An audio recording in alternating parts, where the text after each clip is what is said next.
Chapter 555. But the Navy was still the Navy. If it was a naval battle with the strength of the Yang family's navy, there was no need to be afraid of anyone. But this time what they wanted to do was to occupy the dock and land, which was a lot more troublesome. Advanced artillery could allow the Navy to take down Keelung port, but in the end they still had to land. The dock was originally a huge slope, which meant that the soldiers needed to attack it. This was equivalent to putting their bodies in the hands of the enemy. Maybe they could take it down, but they didn't know how much they would have to pay. In comparison, if the army could make a breakthrough, then the Navy only needed to provide artillery support, which was much simpler. But what should they do when facing the countless trenches? On this issue, some officers put forward various ideas, especially the newly established staff department in the military. They proposed to flood the trenches. As long as a large amount of seawater was poured into the trenches, the enemy hiding here wouldn't come out and wouldn't retreat. In this way, the initiative of the war would naturally be in their hands. It had to be said that the idea was good, but it was too difficult to implement. First, they had to solve the problem of water. Although there was no shortage of water nearby, how could they draw the seawater into the trenches? It had to be known that the terrain here was high and low. And even if they could borrow the large water pump made by the munitions factory and the power plant to bring the seawater here, did they consider the amount of work? Besides, the enemy wouldn't just wait there and wait for you to flood them. Wouldn't they find a way to drain the water away? In the end, they really didn't know when to stop. Some also said that they could use grenades to open the way and blow up the trenches. This method was not feasible. First, they didn't know where the enemy was. If there were no enemies, wouldn't it be a waste of grenades to blow up the trenches? The number of grenades needed to cover a few hundred acres of land was too large. Second, if you just blew up a trench and thought it was safe, but the enemy moved here in time, wouldn't it be suicide to rush in without any preparation? So whether it was flooding or using grenades to open the way, they were all rejected. In the end, all eyes were on Yang Qindong. It seemed that in their eyes, there was nothing in the world that could make things difficult for the sixth young master.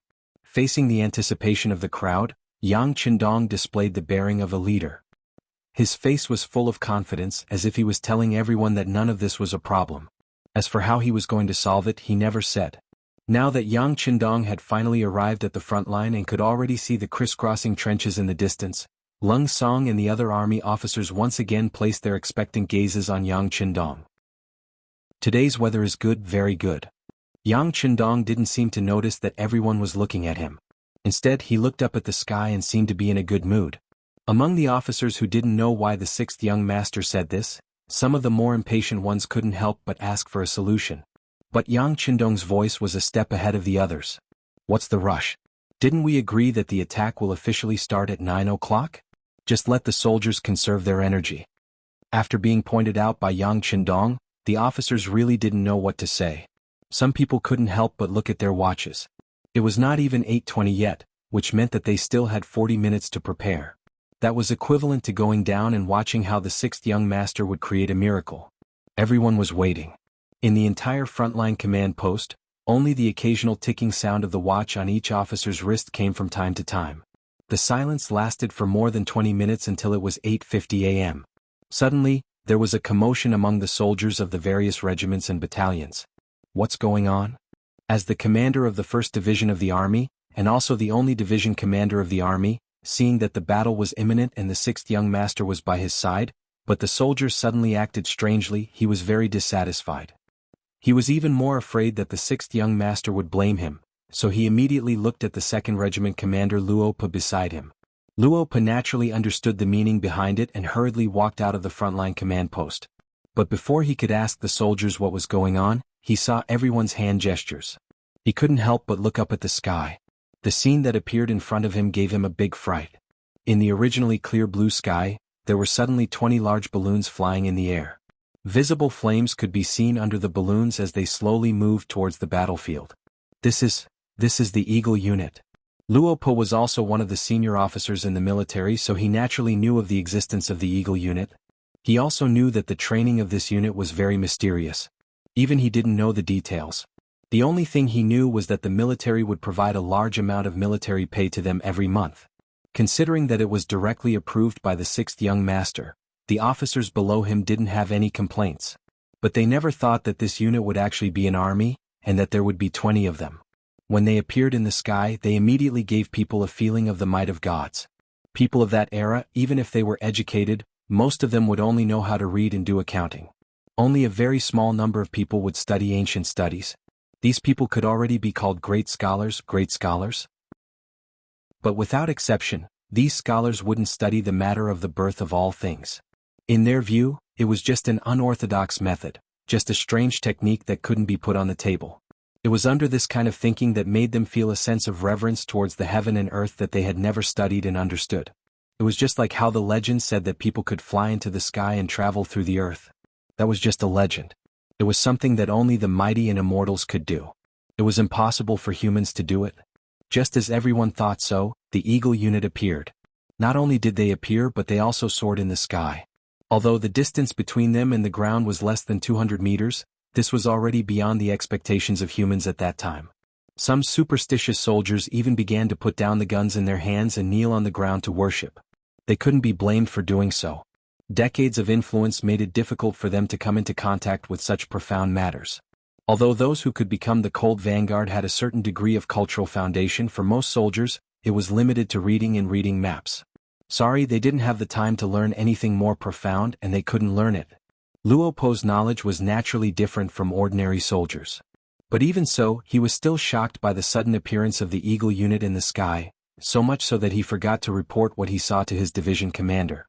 Only when the 3rd Regiment's commander Wuxia also walked out from the command center and stood beside him, similarly revealing an expression of disbelief as he looked at the sky, did Luo Po finally come back to his senses.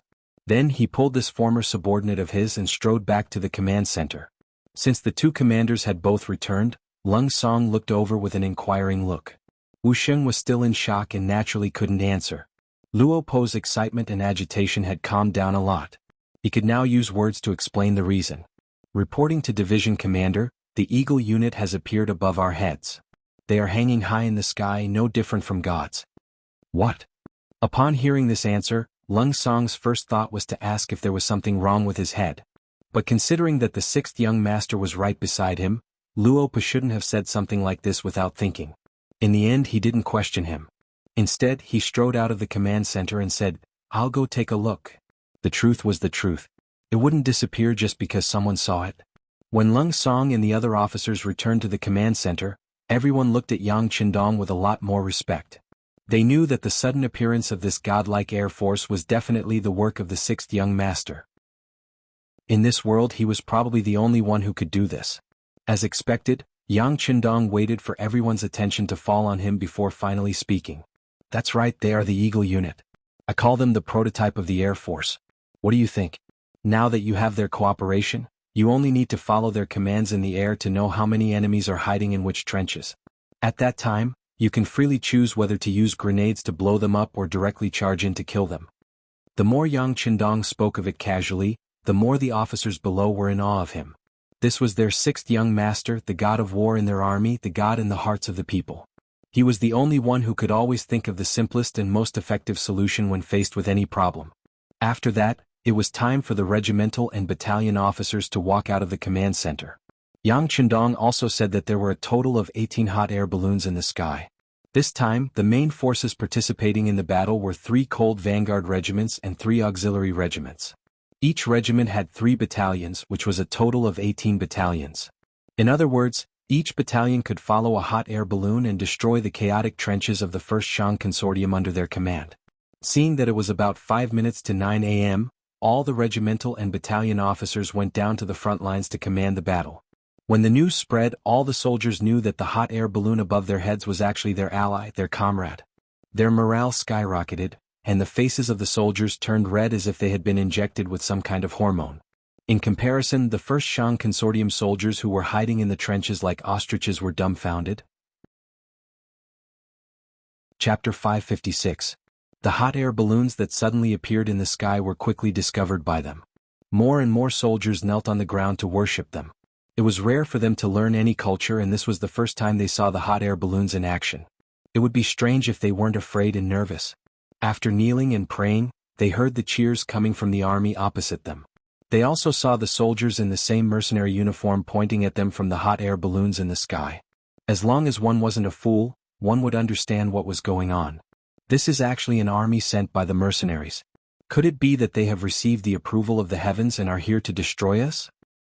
Even the heavens want to take care of them. How are we going to fight this battle? No matter where we hide, they will be able to see us clearly. Won't we still become their targets? The discussions of the soldiers grew louder and louder. It had already caused a huge impact, and the morale of the soldiers had also fallen to the lowest point. The generals of the first Shang dynasty also felt that it was inconceivable. They were also concerned about the morale of the soldiers. At that moment, they wanted to suppress the fear in their hearts. Someone suggested to use firearms to shoot down all the hot air balloons.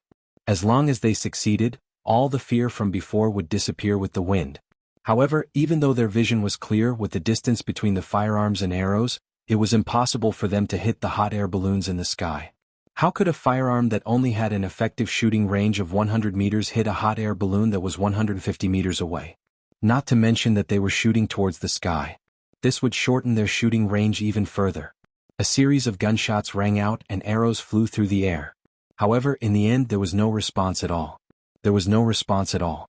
The first Shang dynasty took the lead and fired the first shot. Following that, it was time for the mercenaries to retaliate. Under the command of the hot air balloons, the locations of the enemies and the number of enemies were all exposed clearly. If there were more enemies in a trench, they should throw grenades. If there were only 2 or 3 enemies in a trench, they could directly rush in and fight with bayonets. If there were trenches that were just for show but in fact there were no enemies and they could be directly occupied, etc. The mercenaries were like tigers that had grown wings as they advanced step by step in an orderly manner. From time to time, there would be the sound of grenades and gunshots. Originally, he thought that with the protection of these trenches, even if he couldn't defeat the mercenaries, he could at least fight them to a standstill. But because of the sudden addition of the hot air balloons, everything they had prepared seemed so laughable. In just 3 hours, over 100 trenches were occupied and close to 10,000 Shang clan soldiers were killed or captured. This godlike speed of attack had completely messed up the Shang army's deployment. As they retreated again and again, the morale of the army was shaken. Some of the soldiers who didn't want to die began to retreat. They became deserters, throwing down their weapons and fleeing to the rear.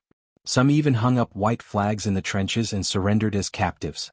This was like a spreading plague, and the morale of the Shang clan army was slowly crumbling.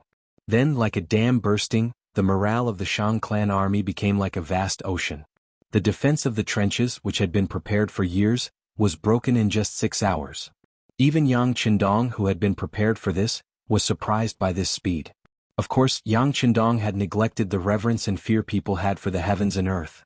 Actually, from the moment the hot air balloons appeared, the morale of the Shang clan army was already broken. It was only a matter of time before they lost. To be able to lose so quickly, it was mostly because they felt that the mercenaries were blessed by the heavens and earth. Then wouldn't it be disrespectful to the heavens and earth to fight against them? The speed of the army's attack was so fast that it was beyond the imagination of both parties. Outside the Keelung port, the Navy also launched their attack at 9 a.m.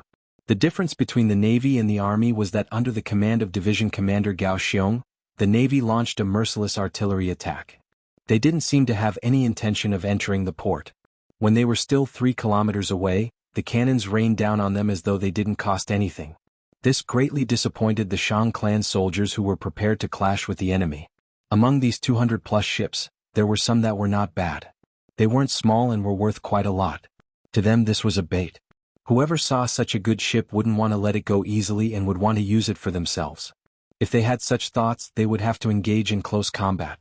If that was the case, the Xiangyang cannons could be used to attack from a distance of 1 li away. Perhaps they might even be able to fight to a stalemate. But who would have thought that the enemy didn't have the slightest intention of taking advantage of them? Cannonballs fell like rain, smashing into the harbor and sinking countless ships. They also smashed into the harbor, sending the Xiangyang cannons standing there flying into the air. Don't be nervous, don't be afraid. They will eventually come ashore. When that time comes, it will be time for us to retaliate. The Shang clan generals who were guarding the port still held on to a trace of hope. He believed that the mercenaries weren't here to destroy the ships but to occupy the port. Since they wanted to occupy the port, they had to launch a wave attack. As long as the army could make use of the crisscrossing trenches to block the mercenaries, they would have a chance to turn the tables. Unfortunately, this Shang clan general was destined to be disappointed, because the army that he had high hopes for had actually failed before them.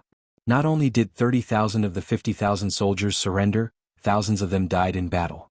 The remaining 10,000 plus soldiers had already been lost in Sinzu Ilan and other places and retreated back to the new North Prefecture. It seemed that only by returning to the high city with walls around them, they would be safer. By the time the news of the army's defeat reached the port, it was already noon of the second day. When the general who was guarding the port heard the news of the army's defeat despite the risk of being killed by the artillery shells, he let out a long sigh and led the soldiers who were hidden in various places to retreat back to New North City.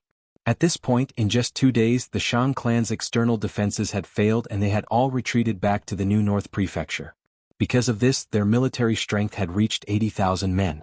By the time the army of mercenaries arrived at the new North Prefecture, they saw the tightly shut city gates of the 6 cities. Quickly surround this place.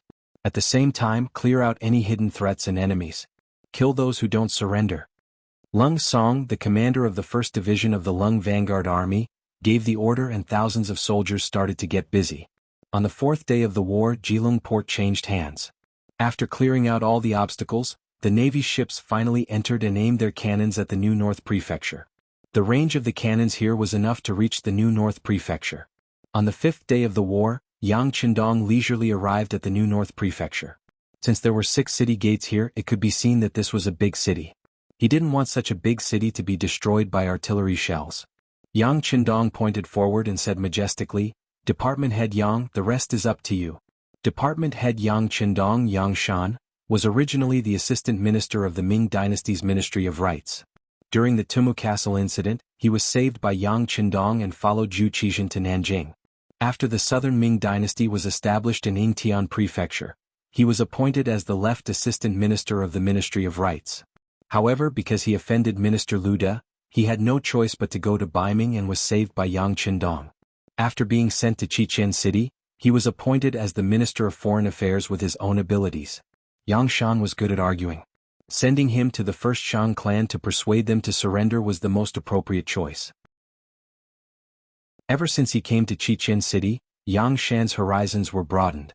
Later on, because he was old friends with Yu Qian, he was recommended to be the Minister of Foreign Affairs. Yang Shan, who was ambitious and wanted to do great things, didn't have much of an idea after taking up the position. Chichen City didn't even have a country. How could there be diplomacy? Although there were many countries that he dealt with on the sea, those people didn't even have the qualifications to come to the island. His position as a department head was just a facade. After waiting until now, he finally had a chance to perform properly. Furthermore, it was right under the nose of Yang Qindong. He knew that this 6th young master had a high status in Chichen City. How could he not want to perform well? Yang Shan, who was called out, didn't even think twice. He didn't even consider whether his life would be in danger after entering the new North Prefecture. He straightened his clothes and strode towards the city gate with the 2 guards in charge of protecting him. Yang Shan revealed his identity when he reached the city gates. After waiting for about an incensus time, he entered the city on a basket placed down from the city gate tower. "Young master, can he do it?" Seeing Yang Shan and his 2 bodyguards enter the city, Tiger's Mane asked worriedly. "Whether it works or not, we still have to try." Yang Qindong chuckled, making it impossible for others to see what he was thinking. If it wasn't for the fact that he didn't want to destroy the new North Prefecture of the 6 gates and the fact that most of the people in the city were descendants of the Han people, he wouldn't have to waste so much effort and could just attack the city directly. However, it would be best if they could achieve victory without the use of swords and spears. As for whether King Shangde would harm Yang Qindong still had some confidence. Unless their entire country was annihilated, it would be extremely daring of them to kill an envoy in such a situation. If they really had such guts, they wouldn't have stayed in the mercenary army's blockade for 3 years. They would have risked their lives to break out of the encirclement. Moreover, ever since Yang Shan entered the city, he had been walking with his head held high. Even though he was under the protection of the Shang clan soldiers, he didn't even frown. He had displayed the prestige of an envoy and didn't tarnish the reputation of the mercenaries. Chapter 557. Of course, it was because of his performance that the soldiers were even more fearful of him. When they thought about how the new North City was already surrounded, they didn't dare to underestimate this powerful military envoy. The first Shang dynasty had only been established for about 40 years and the palace still looked very majestic. Of course, for Yang Shan, who had served as an official of the Great Ming dynasty, he was still a little petty. Therefore, along the way he looked straight ahead and his footsteps were steady, giving people a sense of confidence. Yang Shan was not the only one. Even the two Lung Feng beside him had sharp eyes. They were not affected by the environment at all and showed no signs of fear. In fact, these two men were also people who had been through a bloody battle. This time they came with the mentality of win or die trying. They had already tied quite a number of explosives on their bodies. If things didn't go well, they would be able to detonate them with a pull. It was because of the strength of the three that the soldiers of the first Shang dynasty couldn't even search them.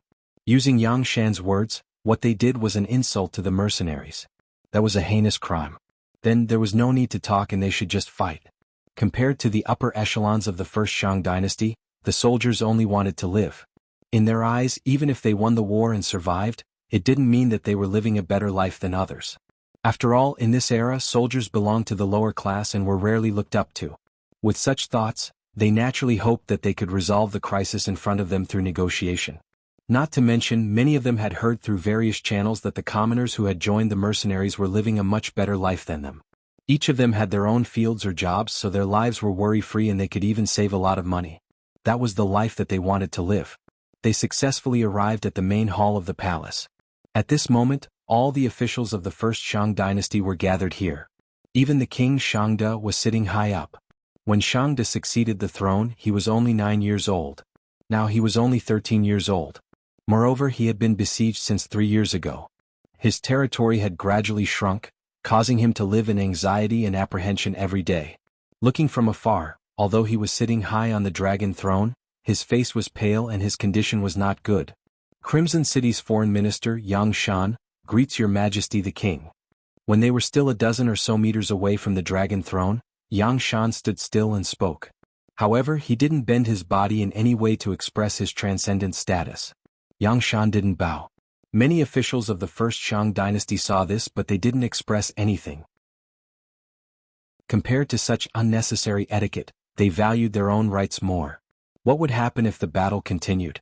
What would happen if he surrendered? When it came to patriotism, perhaps it was more of a matter for ordinary people. As people who benefited from it, of course they would do whatever they could. Anyway, they wouldn't be able to become the king, so who would they keep their chastity for? All the officials didn't speak.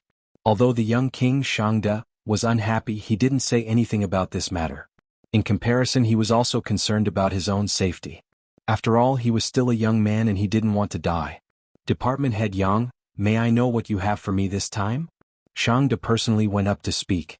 Just from this point alone, it could be seen that the first Shang dynasty was already in a mess. Otherwise, there were some things that didn't require the king to personally go up to the front lines. Once he said something wrong, wouldn't there be no way to turn things around? Yang Shan saw everything. After being an official for dozens of years, although his other abilities weren't outstanding in terms of observation, he was much better than the officials from the Ministry of Rights. When he saw that it was the king of a country who went up to the front lines, he had a plan in his heart. When he spoke again, he was full of confidence. Your Majesty the King, this time I am here to rescue all of you. Right now, the mercenary army is extremely powerful and the soldiers are all elite. Their morale is high and their weapons are advanced. They have already surrounded the new North Prefecture. If it wasn't for the fact that we are all from the same country, the cannons would have been fired and the city gates would have been blasted open. I am here to give all of you a chance to live. As long as all of you surrender and open the city gates, your safety will naturally be guaranteed. The king will have to abdicate, but other than losing his authority, he can still live a comfortable life. As for the rest of the officials, it will depend on each of your abilities. Of course, your lives will definitely not be in danger. Even your personal wealth will be protected to a certain extent. After Yang Qindong listed out all of his requests, a smart official immediately asked, a certain extent of protection, is there a proportion? Yes, at least half. Yang Shan replied without hesitation. Half, only half. After the officials received this answer, they immediately began to discuss. That's right, half is a little too little. We have lost too much. Needless to say, the people who made this kind of noise must be the misers group. They belonged to the type that cared more about money than their lives. The discussion below entered Yang Shan's ears, but he acted as if he didn't hear it. He first listened quietly. When these people were almost done talking, he coughed lightly and continued, you haven't contacted the outside world for so long. I'm afraid you all still don't know what has happened, right? Speaking of which, ever since Yang Xia occupied Chichen City, he had completely sealed off the entire Ryukyu Island from the outside world. In total, it had been more than 3 years. These officials had indeed not received any news from the outside world for a long time. When Yang Shan said this, their interest was immediately piqued. Seeing that no one spoke, Yang Shan's eyes flashed with pride. He continued, "In the past 3 years, the powerful Great Ming dynasty has been divided into 3 factions. They are Bai Ming, Southern Ming, and Min King's faction. They are no longer as strong as before. On the contrary, the mercenary army's influence has been expanded and strengthened. Not long ago, the mercenary army sent troops to Jianghu and destroyed the Jianghu kingdom in a month. Of course, we have also negotiated with them before and promised them the same benefits as you all. It's a pity that some people didn't take advantage of it. As for the outcome." At this point, Yang Shan intentionally paused. This made the officials of the first Shang dynasty who were listening attentively anxious. Someone couldn't help but ask, "What happened? Could it be that they were all killed?" Amazing. This Mister's guess is extremely correct. When the negotiations failed, the mercenary army charged into the capital of Jianghu. They killed their way into the big cities of Jianghu. Those officials who didn't choose to surrender were all exterminated. Even the king of Jianghu, Li Li, and the crown prince, Li Yuanlong, were faced with a situation where only one of them could survive. Later on, in front of many people, Li Li personally killed his only son, Li Yuanlong, in order to survive. Now he is living out his remaining years in Chichen City. Although he lost his authority, his life was saved. It's a pretty good ending. What? Hearing Yang Shan say that Jianghu was destroyed, all the officials were killed, and even the king of Lili had no choice but to kill his only son in order to survive, all the officials of the Shang dynasty who were present couldn't help but be shocked. The strength of Little Ryukyu Island was limited. It had faced various dangers in different eras. However, no matter what the outcome was, whether they were defeated or forced to surrender, as the officials of the country, they had no problem keeping their lives. After all, no matter who occupied this place, someone had to take care of it. As the natives of this place, no one knew the situation better than them, right? However, who would have thought that the mercenary army would really kill when they attacked? Even the king of Li, who was known to be vicious and merciless, didn't let him off. Didn't that mean that if they didn't surrender, only death would await them? The officials felt a chill in their hearts. Some of the smarter ones were already considering if they should choose to surrender. After all, they had already experienced the firepower of the mercenary army. Didn't they see how their impregnable defense was flattened in less than 2 days? They wouldn't be able to gain any advantage if they really fought with such an opponent. As the officials were calculating in their hearts, the young King Shangde was also calculating in his heart. He had to admit that when he heard that Li was willing to kill his only son in order to survive, he was really afraid. As the king of a country, Shangde had never truly enjoyed a day of happiness and high status since he took office. He was young to begin with, and his father had passed away in a hurry. He was the type of person who was appointed in the face of danger. This meant that everything had already begun before he was prepared. Even though he was still young, he had no choice but to think of ways to deal with internal affairs. However, before he could do anything, the mercenary army appeared. After that, they swept through the entire Shang dynasty in a domineering manner. The Shang dynasty was suppressed to a certain extent and lost its vitality. He had been in power for nearly 4 years, but he had actually spent all his time thinking about how to break through the blockade and kill his way out. However, this mission had never been accomplished. Now that someone had finally arrived at his doorstep, his choice had become inevitable. Speaking of which, Shangde didn't have much of a choice. He, who hadn't enjoyed much on the throne, had thought more than once that it would be great if he could be an ordinary person and live an ordinary life. Now the opportunity had appeared. As long as he nodded and opened the city gates of New North Prefecture, he would be able to step down from the throne and live an ordinary life. Chapter 558. In other words, he could bear the worst result. Therefore, he did not have any resistance to surrendering. However, he still could not stand Yang Shan's aggressiveness.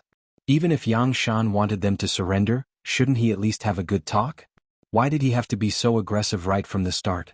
With a hint of anger, Shangde asked Yang Shan in a voice that was still young and hadn't reached puberty, "Emissary, what if we don't surrender?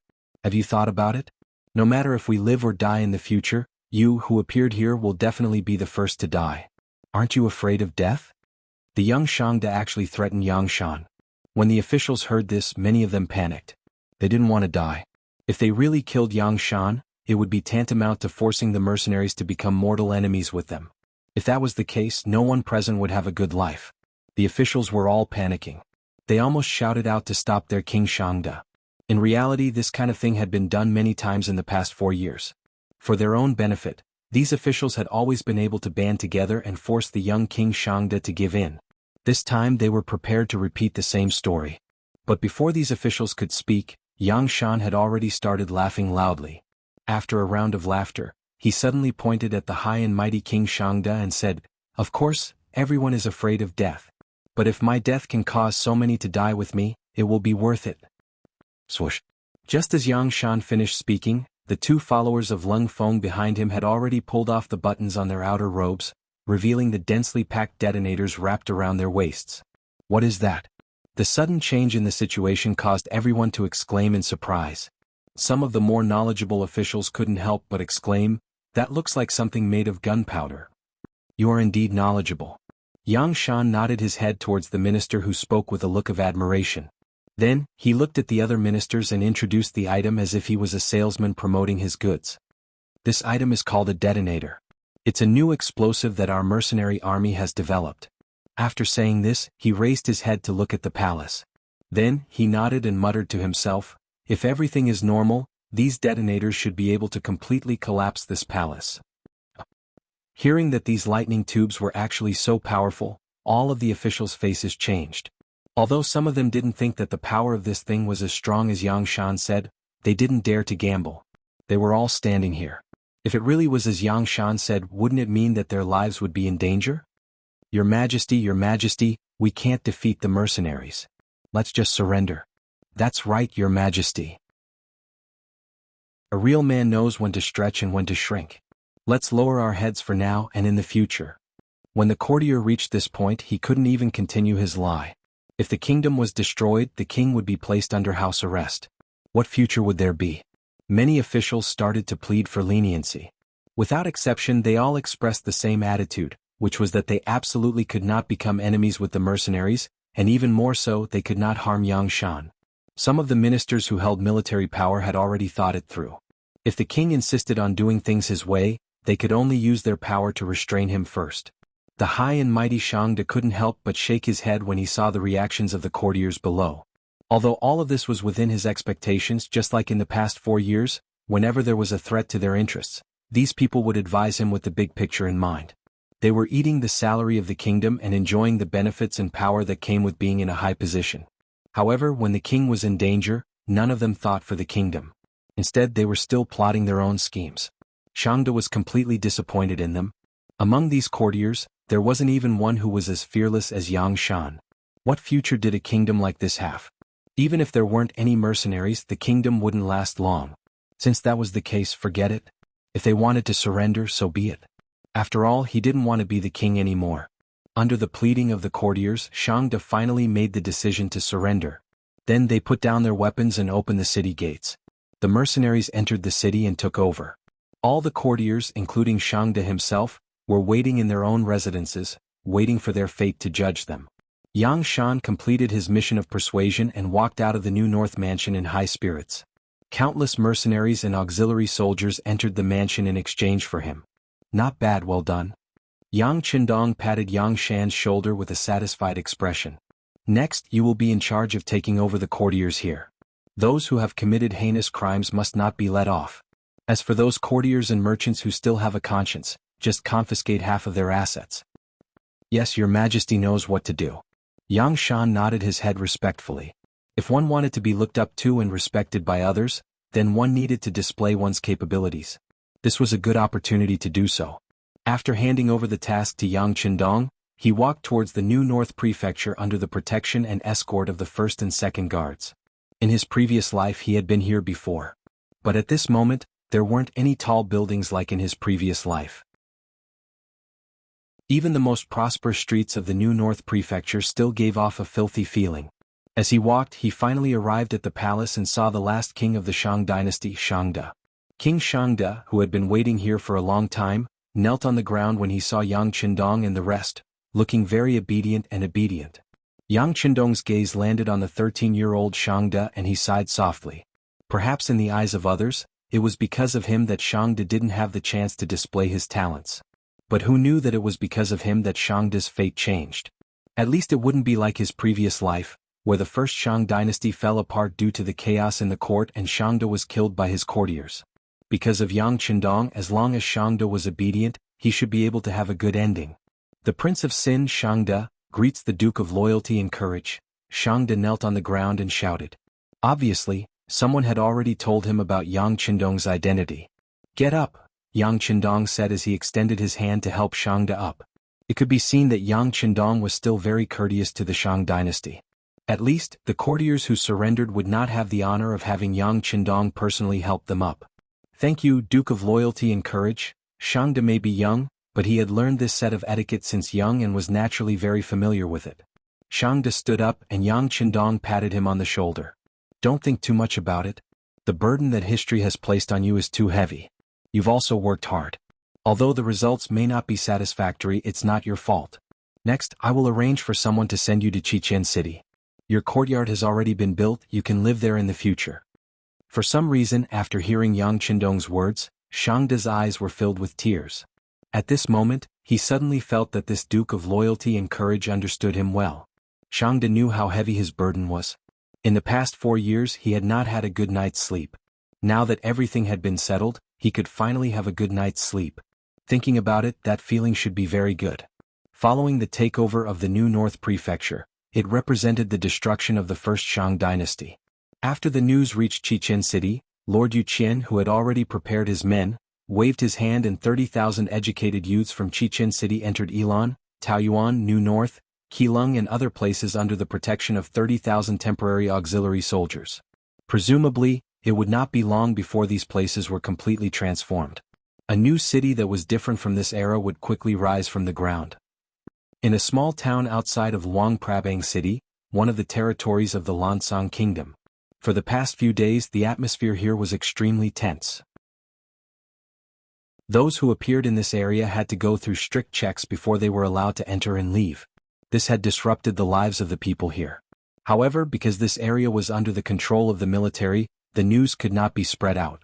And in this unknown small town, no one knew that the Lansang Kingdom's king, Paiyasai, was meeting with the Jiaoji's general, Fan Yuhai. Back then, Fan Yuhai had defended Shiyu City and fought a decisive battle with the mercenaries. After his defeat, he did not enter the city immediately. Instead, he led 20,000 elite soldiers and fled the city, becoming the strongest military force of the Jiaoji kingdom. As a general of Jiaoji that had been destroyed, Fan Yuhai still had some capabilities. In the past month, he had actually gathered 60,000 deserters from Jiaoji. Together with his 20,000 elite soldiers, he had a total of 80,000 men. With such strength, he finally had the qualifications to meet with the Lansang Kingdom's king and discuss the matter of cooperation. In the largest inn in the town, the two sides met. Fan Yuhai first explained the current situation to him. Your Majesty, everyone knows that the mercenaries are as scheming as Sima Zhao. Destroying Jiaoji is just their first step. They will not be satisfied. Furthermore, you had previously sent reinforcements to Jiaoji. At that time you had already formed a grudge. I believe that not long after, once they have completely destroyed Jiaoji, they will raise their butcher's knife and come for you. However, I wonder if your Majesty has any countermeasures at that time? The moment both parties sat down, Fan Yuhai exaggerated the threat of the mercenaries to force the other party to make a decision and declare war on the mercenaries. Since Paiyasai was able to become the king, he was naturally not scared. He looked at Fan Yuhai with an unhappy expression. Don't be alarmist. Just tell me what your plan is and how confident you are. Chapter 559. All right. Fan Yuhai nodded. He had no choice but to bring out something useful at this moment. He took out a military map that belonged to the Jiaoji kingdom and said, Your Majesty, the mercenaries seem to be in control of the situation in Jiaoji, but in reality they don't have a stable footing. Many of the prefectures only submit on the surface. Due to the limited number of mercenaries, the ones managing them are mostly the Jiaoji mercenaries led by Hong Jin. These people basically don't have much combat strength. As long as our army arrives, it'll be easy for them to open the gates and surrender. I'm 90% confident in this. Fan Yuhai paused for a moment. When he saw Paiyasai nodding in satisfaction, he continued, With this, we can conquer most of Jiaoji without shedding a single drop of blood. The only troublesome places are the capital, Hanoi City and Shiyu City. However, there aren't many mercenaries stationed here. I've already sent people to investigate. There are only 30 cold fronters, 800 auxiliary soldiers, and less than 2,000 temporary auxiliary soldiers. As long as we use the right method, the probability of eliminating them is at least 80%. The right method? What kind of method? King Paisai asked curiously. Your Majesty, you should know that Hanoi City is currently selling all kinds of goods through trade, right? Then, as long as we dress up as a group of merchants and enter Hanoi Prefecture first, we can take them by surprise and kill them. How can a mere 2,000 mercenaries be a match for us? When that happens, not only can we eliminate them, we can also obtain the most advanced firearms in their hands.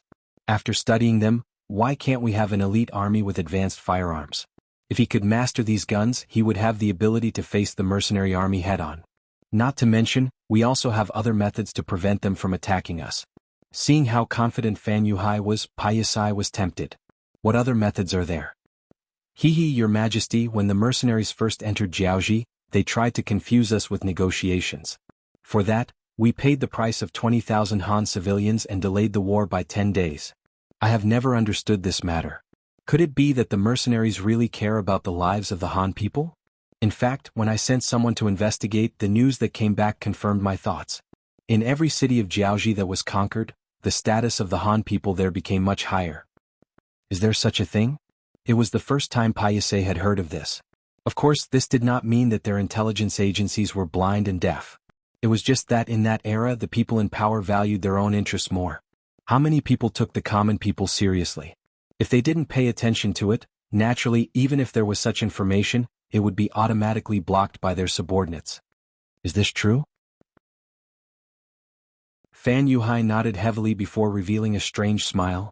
Your Majesty, think about it. If we take down Jianghu first and control the Han people there, when the main force of the mercenaries arrives, we push these Han people out. At that time, what will the mercenaries choose to do? Those are the people they painstakingly saved. Are they going to kill 100 of them just like that? They will feel heartache. But if they don't kill them, the initiative of the war will fall into our hands. When that time comes, the entire Jianghu will become one of the territories of the Lansang Kingdom. You, the great King Paisai, will become the most dazzling person and forever be recorded in the annals of history. Fan Yuhai's words were extremely bewitching. At this moment, King Paisai couldn't help but nod his head. The Lansang Kingdom's territory was too small. Even though Paisai believed that he wouldn't lose to anyone in terms of ruling a country, he was ultimately unable to expand because of the territory. Now that Jianghu had become an ownerless object, it would belong to whoever took it. Why didn't he have the right to take it by force? While Paisai was still weighing the benefits in his heart, Fan Yuhai, who was sitting opposite him, opened his mouth again. Your Majesty, there are countless businesses and gold and silver in Hanoi City. Those are all very compact goods. They belong to the kind that is priceless. There was even a Yang family bank established there. It was said that there was a mountain of gold and silver in there. If one could occupy that place, one would be able to gain a lot of wealth. With money, one would be able to recruit soldiers and buy horses. After becoming strong, it would not be impossible for one to send troops to the Ming dynasty.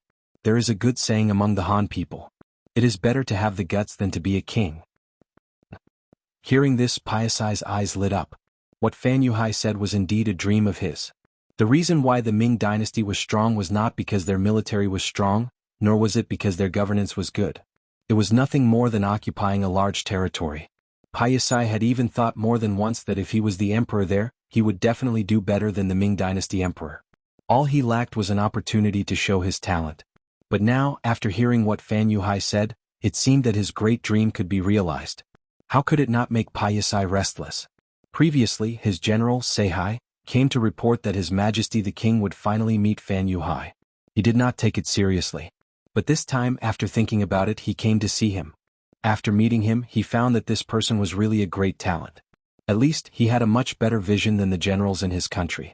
Thinking that Fan Yuhai was a famous general, he could not help but want to recruit him.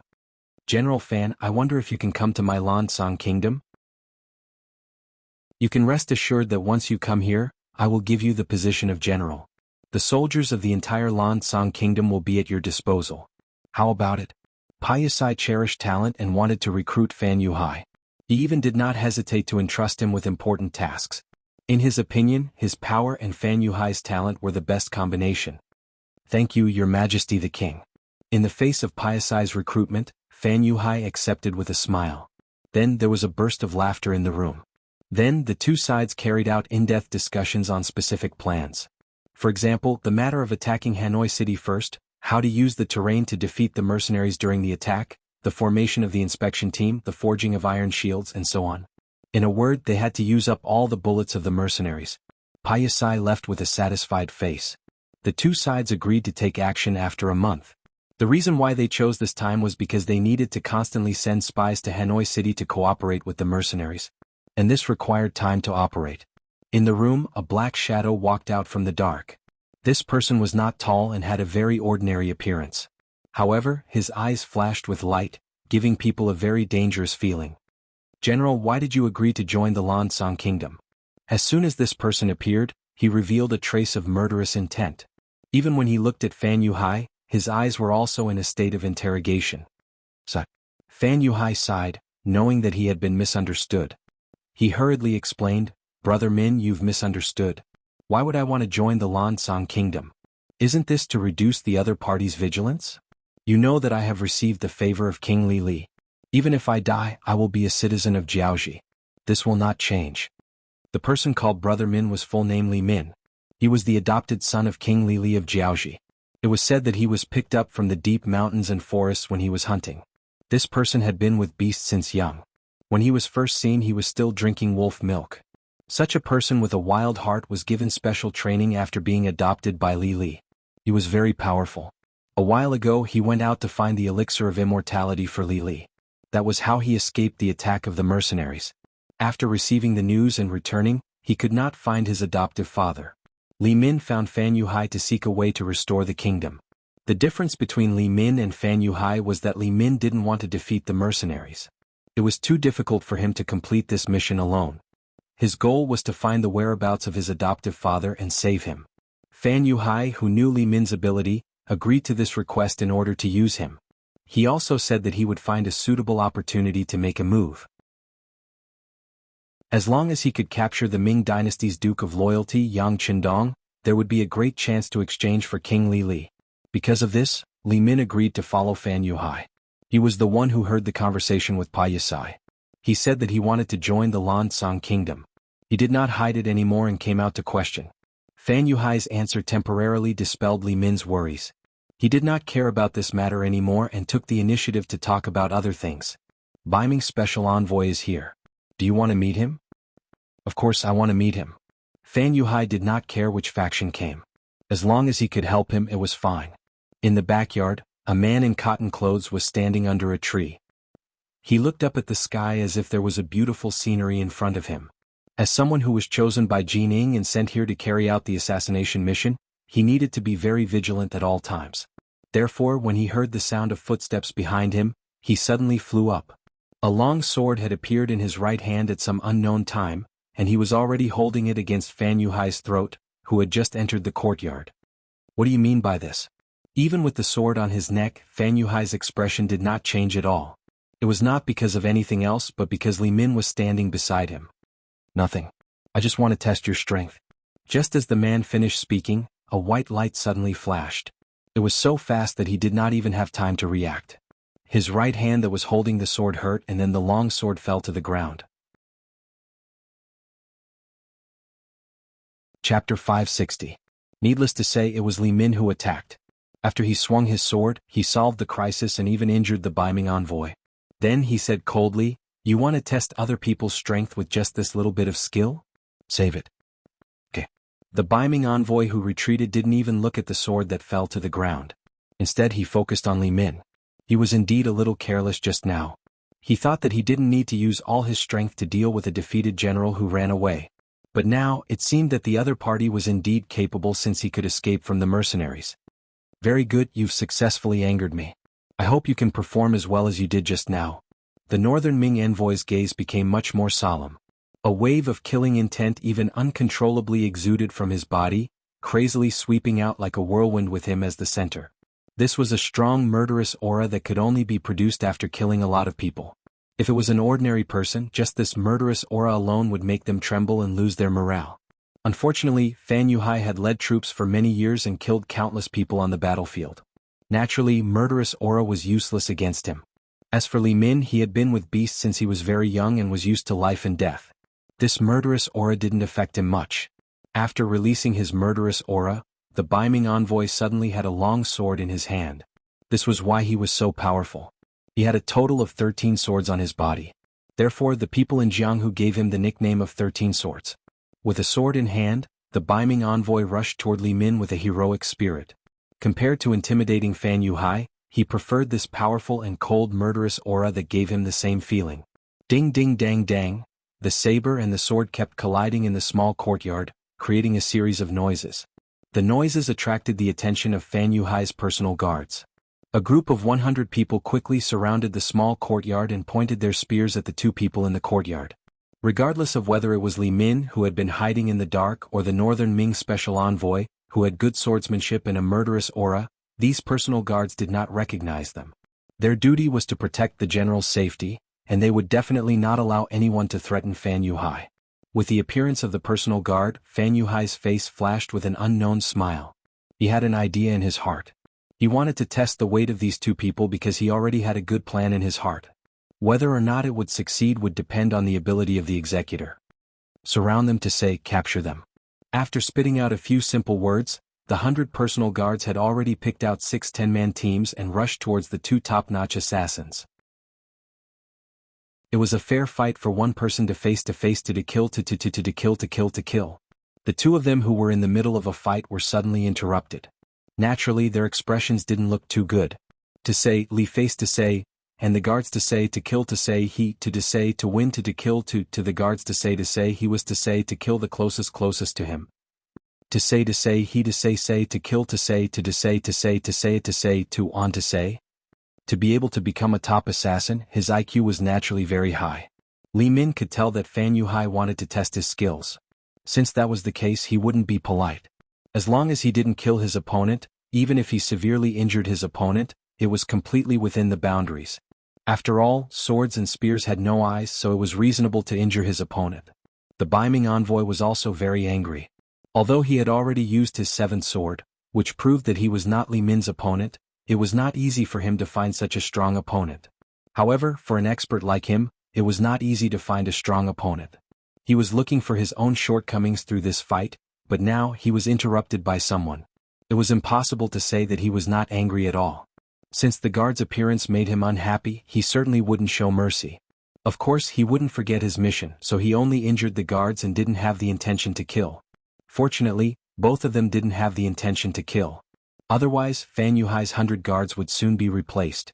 And even if they didn't have the intention to kill, at least half of the guards would have to be replaced. This was because many of the injured guards were saved, but because of their injuries, it would be difficult for them to recover to their original peak state. Naturally, since they were able to survive and continue to be the guards, their strength would also rise to a higher level because of this fight. A real assassin was particular about suddenly appearing, then striking with his sword, seizing the head of his opponent and leaving gracefully. Therefore, when facing an organized army, it was difficult for them to show their strong ability.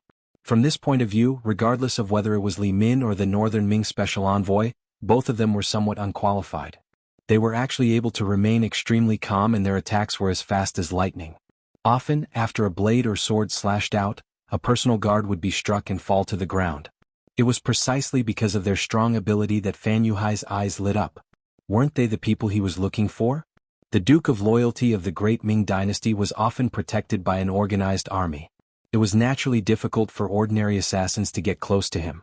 What he needed was an expert who could kill 100 or 1,000 people. Regardless of whether it was Li Min or the Ming envoy, both of them seemed to meet this requirement. How could he not be happy?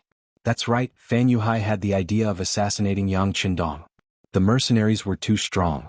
Not only did they have the world's most advanced firearms, but they also had cannons that had a destructive power that was as powerful as thunder.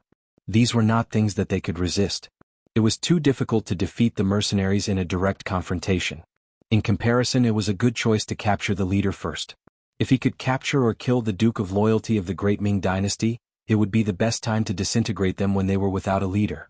At that time, when the mercenaries' morale was in chaos, he could use some methods to suppress some and rope in some. How could he not accomplish his goal of restoring Jiaoji? He could even obtain those advanced weapons. Jiaoji would definitely be stronger than before.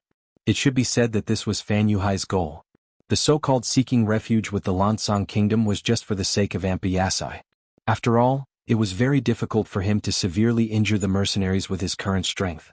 Since that was the case, it was necessary to find suitable helpers. In his eyes, there were fewer and fewer of the 100 personal guards who were still standing on the battlefield. Although they were also veterans, they were more particular about teamwork. When their teammates were injured one after another, there was no one to cooperate with them. In a one-on-one battle, they were unable to effectively display their abilities and were defeated one by one. In the end, there were less than 10 of them who were still standing on the battlefield. Enough. Fan Yuhai, who didn't wish for the entire army to be wiped out and didn't wish to replace all of his personal guards, finally spoke up. Following which, he invited Li Min and the northern Ming envoy to the final room in the courtyard. From this point of view, he had already acknowledged the strength of these two people. In this dimly lit room, Fan Yuhai took the initiative to pour tea for the two murderous men who were still out of breath. When he sat down again, his voice had already regained its calmness. Northern Ming's special envoy, right? Tell me, what do you need us to do? What kind of help can you provide us? The Ming envoy was a straightforward person. After the test, he didn't seem to want to waste any more time. He raised his head and looked into Fan Yuhai's eyes. He said very generously, "We will provide you with everything you need. We only have one goal, which is to kill the great Ming dynasty's Duke of Loyalty." This kind of request was exactly what Fan Yuhai wanted. Fan Yuhai could not help but feel happy, but he did not show it on his face. He first looked at Li Min. This person naturally wanted to save King Lily, so he nodded in agreement. Fan Yuhai then looked at the Ming envoy again. "But how should I address you?" "Shin Kun." "Brother Shin, this matter is very important. We need to plan it carefully. Do you have a specific plan?" Fan Yuhai asked in a consulting tone. "The plan is up to you. You just need to give me a suitable opportunity to send me to the Duke of Loyalty. With my methods, you should believe that no one can stop me in close combat," Shin Kun said very heroically and confidently, as if he was the most arrogant person in the world. Unfortunately, just as he finished speaking, Li Min's voice sounded. "I don't think highly of your strength." "Chem?" Hearing someone doubt him, even if this person was Li Min who was stronger than him, Shin Kun's eyes still revealed a very angry expression. Li Min was unmoved, but what she said next made Shin Kun's expression soften. He even had to nod in agreement. "I don't think highly of your individual strength, but if you can cooperate with me, I think it will be foolproof." "Okay, I agree. We can work together," Shin Kun said decisively. For a moment, the three of them couldn't help but laugh loudly. It was as if Yang Qindong only had half his life left and could be taken away by them at any time. Yang Qindong didn't know everything that happened in this remote town. Although the security bureau was established, it was impossible for them to know everything in the world. They only paid attention to the actions of some big cities and important people. But this time, Piasai's actions were very mysterious and successfully avoided the security bureau's tracking. He didn't know that someone wanted to assassinate him. Of course, even if he knew, Yang Qindong wouldn't be afraid.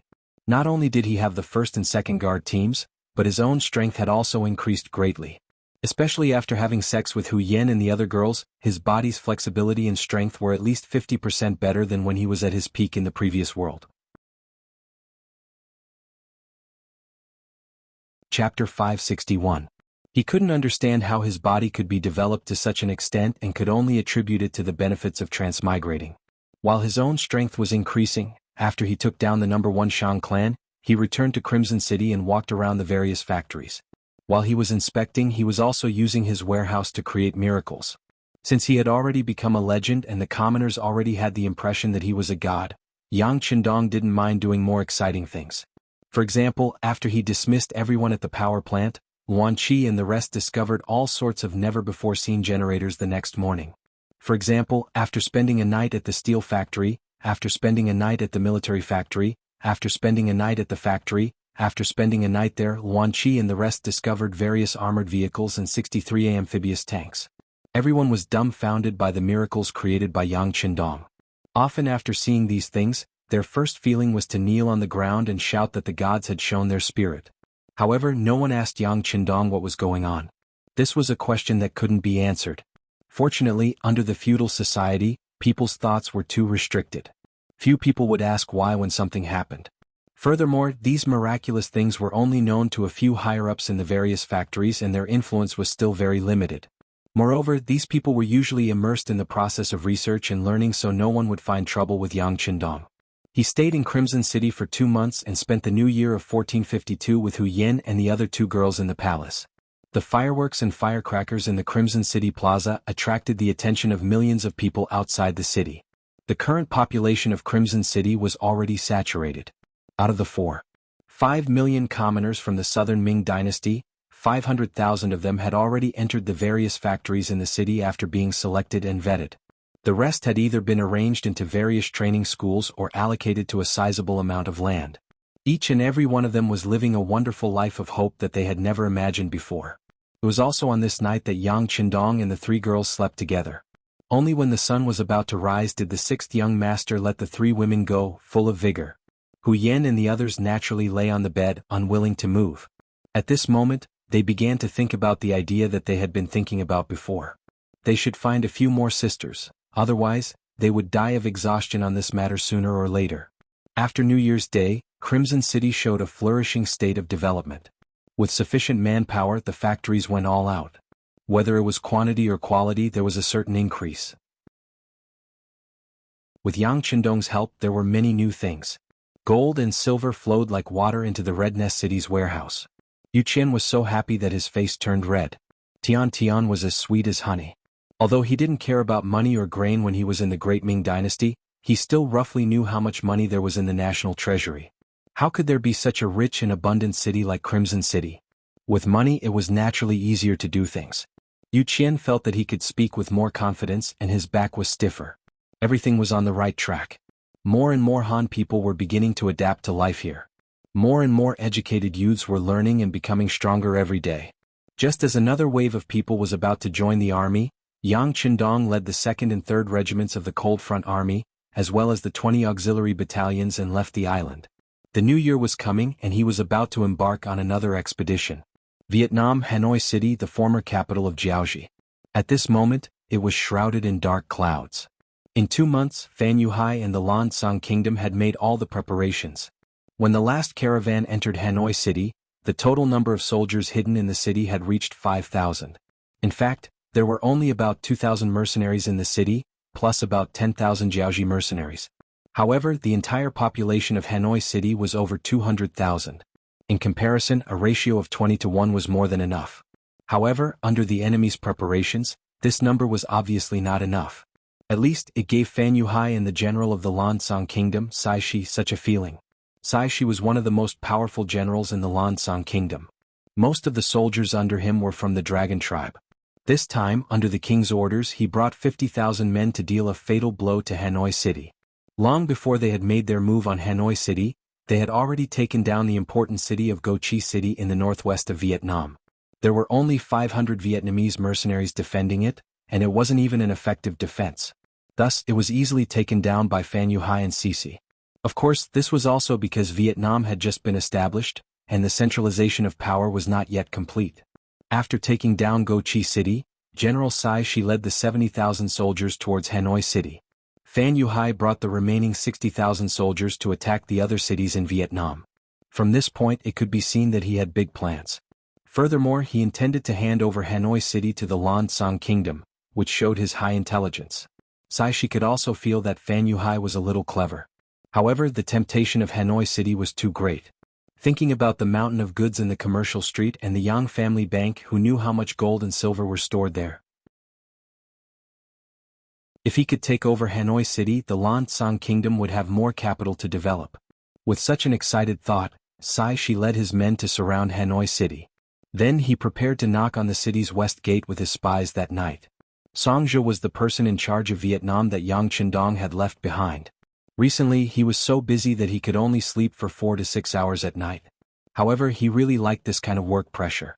Just like what the 6th young master always said, if you don't work hard when you are young, if you don't fight hard, do you have to wait until you are old to regret it? Now that he had such a direction to strive for, of course he wanted to put on a show for others to see. In addition to being able to prove his value, he believed that if he did things well, the 6th young master would definitely take note of it. In the future, there would definitely be a higher position waiting for him in the entire Yang family. Although the work was busy, after more than 2 months of tempering, many things had begun to gradually get on the right track. He had a better understanding of the situation here, and when he did things, it was much easier. Reporting to the governor, the security bureau's Gao Yu requests an audience. A person in charge of his safety sat outside the office. Song Zhe, who had been appointed as the governor of Vietnam, suddenly heard that someone from the security bureau had come. He couldn't help but frown. His intuition told him that when these people appeared, it would not be good news. But he still nodded and said, "Invite Leader Gao in."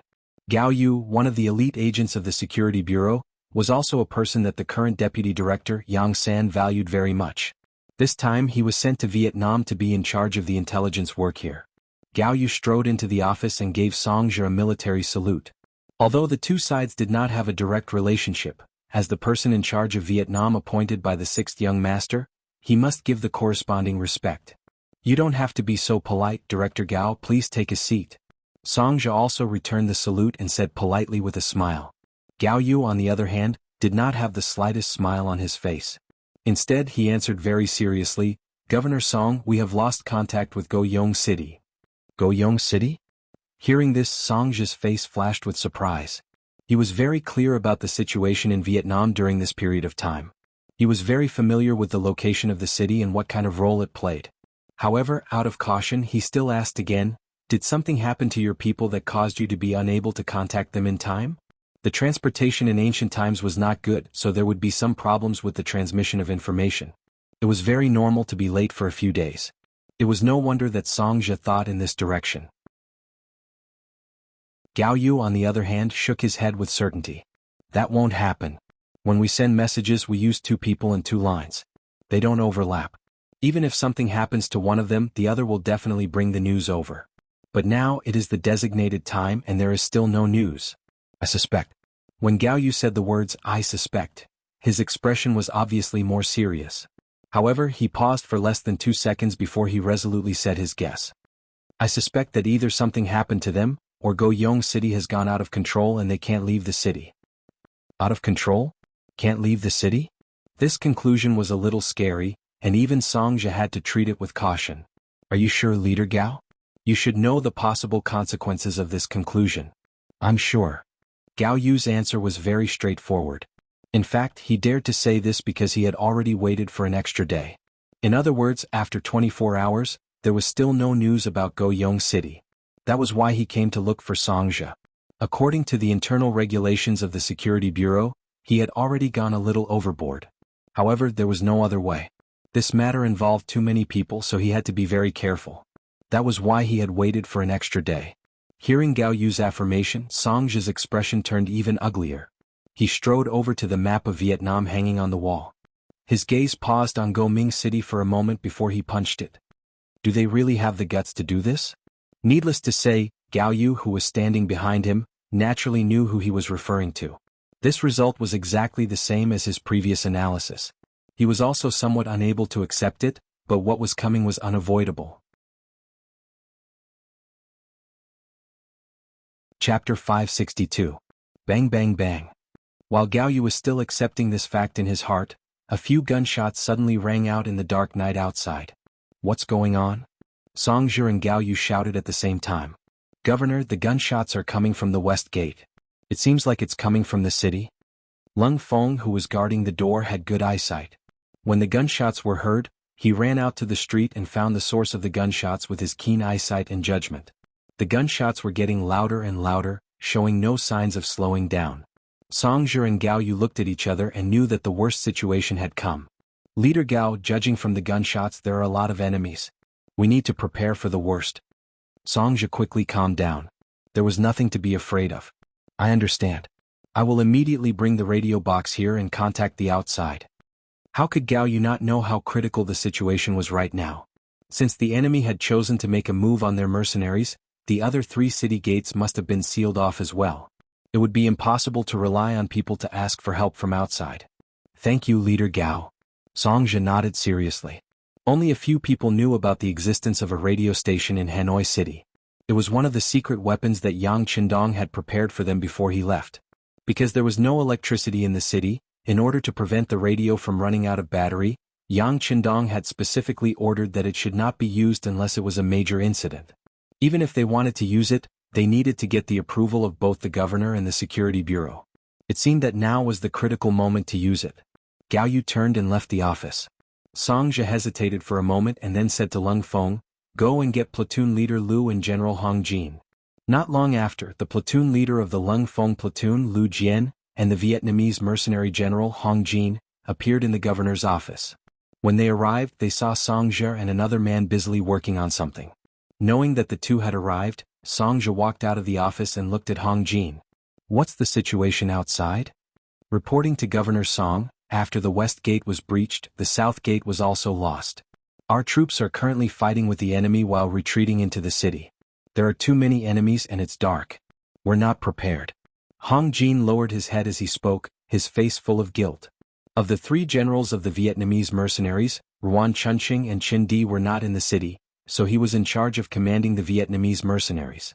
Under his efforts, the 4 city gates that were originally guarded by the auxiliary barracks were now handed over to them. This trust made him extremely touched. Just as he was thinking of performing well, who would have thought that the enemy would suddenly appear? In addition, there were actually traitors among his soldiers. This caught him off guard and caused him to lose 2 city gates in a row. Hong Jin wanted to die. The city had been breached and he was the person in charge. How could he still be trusted and used by the mercenaries? Seeing Hong Jin's grievance and self-blame, Song Jia sighed. He was angry at Hong Jin's uselessness, but what was the use of scolding him now? It would only make the morale of the troops more unstable. Once Hong Jin was pushed into the enemy's camp, it would only help the enemy's strength. Alright, this governor knows about this matter. Let's think about how to take the blame and defend the city first. How about this? You immediately bring your men to stop the enemy from entering the city. You don't have to force them out, but you have to at least slow them down. Do you understand? He was not scolded and his military power was not taken away. Instead, he was given a chance to take the blame. Hong Jin was touched and his body tensed up as he said, "Governor, please rest assured. As long as I, Hong Jin, am still breathing, I will not let them get here so quickly." "Good, if you can defend until dawn, I'll give you a merit." Song Jia nodded and patted Hong Jin's shoulder confidently. He had a look that said, "I believe in you, go ahead and do it." The so-called defense until dawn meant that they had to defend the business district and not be attacked before dawn. This was because the provincial office, the Yang family's bank, and the most profitable shops were all gathered in this area. As long as there were no problems here, even if Hanoi City was surrounded, the loss would not be too great. Hong Jin went out with a solemn expression, leaving the platoon leader of the Lung Front platoon, Lu Jian. He started as an auxiliary soldier step by step until today. He had also been tested for loyalty. Now Lu Jian had completely grown up. His body stood there like a javelin, like a sharp sword that could be unsheathed at any time, giving off a cold, murderous aura. "Platoon leader Lu, gather our soldiers and ask them to retreat. After that, go to the top floor of the watchtower. I'll wait for you." Song Jia did not need to be too courteous to Lu Jian, who was completely trustworthy. He also did not need to motivate him. He only needed to give the order. "Yes." After a standard military salute, Lu Jian turned and left. Song Jia stood there and could not help but sigh. "Looks like I have to use my last resort." The so-called last resort was the top floor of the watchtower. This was another insurance that Yang Qindong left for Song Jia before he left. The watchtower was similar to the watchtowers during the anti-Japanese war. It was temporarily built with cement after Yang Qindong led the army to occupy Hanoi City. It was for the sake of better monitoring the surrounding environment and safety. However, others did not know that there were two 12.7mm heavy machine guns on the top floor of the watchtowers at the east and west ends of the business district. The full name was QJZ-89 12.7mm heavy machine gun. Theoretical firing rate, 450 to 600 rounds/minute. Effective range, 1,500 meters. It was a killing machine that the 6th young master left for Song Jia. Unless Erebus had poor vision, otherwise once this machine gun was fired, no matter how many enemies came, they would only be courting death. This was the reason why Song Jia insisted that Hong Jin block the enemies outside until dawn. At this time, some people might ask, why not use artillery to attack? Song Jia quickly gave up on the idea. They were in the city, and if they used the cannons, they would inevitably hurt the civilians. These people had just become citizens of Vietnam, and they did not have a complete sense of belonging. Once the cannons were fired, the entire city would explode and he would have to clean up the mess. More importantly, due to the destructive power of the artillery, there were only 2 of them in the unstable Vietnam region. Furthermore, there were not many shells and they were mainly used to intimidate the enemy. If they were really used to kill the enemy, the scale was far from enough. The heavy machine gun was different. It could control its killing range and effectively kill the enemy within a certain distance. It was definitely a powerful weapon. Unfortunately, the ammunition for the machine gun could not be produced by the factory in Cheng City, so there were not many bullets. Therefore, unless it was absolutely necessary, Songzhi would not use this machine gun. Just as the battle cries from the west and south were incessant, a radio wave had already passed through the city and flew into the distance. On the surface, it seemed that the entire Hanoi city had been surrounded, and not a single person had escaped. However, the news had already spread far and wide. This was a radio station that should have appeared in the 18th century. It should be the 2nd year after the invention of electricity. Because of the arrival of Yang Qindong, it was already used by the mercenaries. This was not only a secret, even if it was announced, not many people would understand it. The news was transmitted over and over again, and it had already been repeated 4 times. Gao Yu, who was in charge of controlling the radio station, could not help but break out in cold sweat. Although he had learned how to operate this thing, this was the first time he had used it alone. Could anyone really accept it? He couldn't help but be worried. What if the other party didn't turn it on because they wanted to save power? Wouldn't his call be useless? Worse still, after a long period of use, who knew when the radio station would run out of power? If that happened, it would be no different from a piece of junk. Gao Yu was very nervous. He could not help but break out in cold sweat. He kept praying in his heart, "Hurry up and receive it. Hurry up and receive it." At this moment, a fleet was sailing on the sea from the direction of Ryukyu Island towards Yunnan province. The ship was moving at a moderate speed to avoid accidentally bumping into any huge rocks in the shallows. Although it was impossible under normal circumstances, considering that the 6th young master was in the fleet, they absolutely could not allow any accidents to happen. Therefore, the crew was especially careful. Compared to the careful and cautious Navy crew, the more than 10,000 mercenaries on the ship were much more relaxed. Some of them had already gone to sleep and some of them were sitting together playing poker or chess. When there was no war, they could relax appropriately. This was a combination of work and rest, and Yang Qindong had given special permission. Therefore, although it was late at night, there were still many soldiers who had not gone to sleep. Wang Shan was one of them. Originally, he was in charge of the radio station tonight. Compared with other radio stations, the one with Yang Qindong was on 24 hours a day. As for the problem of power supply, don't be ridiculous. With the 6th young master there, would the battery still be a problem? Because of his excellent performance in the radio training class, and because Wang Shan himself was very clever, he was chosen by Yang Qindong to be a telegraph correspondent. But when the radio station rarely transmitted any news, Wang Shan slowly stopped guarding it even when he was sleeping like before. Just like just now, when he played Do Diju with his comrades for a while, he did not guard the radio station. Chapter 563. But in less than half an hour, after a few rounds, he handed the cards to his comrade beside him and returned to the computer room. He instinctively glanced at the telegraph machine. First, he pushed the door open and took a look. Then he turned around and wanted to go back to continue playing cards. But then his body froze. He pulled the door open and saw the telegraph machine flashing with a red light. Wasn't that the signal of a telegram coming in? Whoosh. He sat in front of the telegraph machine and put on his headphones to receive the message. After a while, he quickly left the place and rushed to the place where the 6th young master was resting. Needless to say, the place where Yang Qindong was resting was guarded. But when the guard saw that it was Wang Shan, no one stopped him. This was an order from the 6th young master. Unless he was with the ladies and needed to be informed in advance, this person had the privilege of seeing him at any time. Wang Shan also didn't sleep. He was playing Fight the Landlord with Tiger's Mane and Beta Persei. With Yang Qindong's current status, even if he wanted to have some fun, it was not something that could be done by just anyone. After playing with the regiment commander and battalion commander a few times, he found that they were very restrained. He gave up and replaced them with the people around him. Sure enough, Tiger's Mane, who was very familiar with him, and Beta Persei, who was careless, were not too afraid of him. At least everyone won and lost, which was more interesting. 6th young master, Wang Shan has an urgent matter to see you.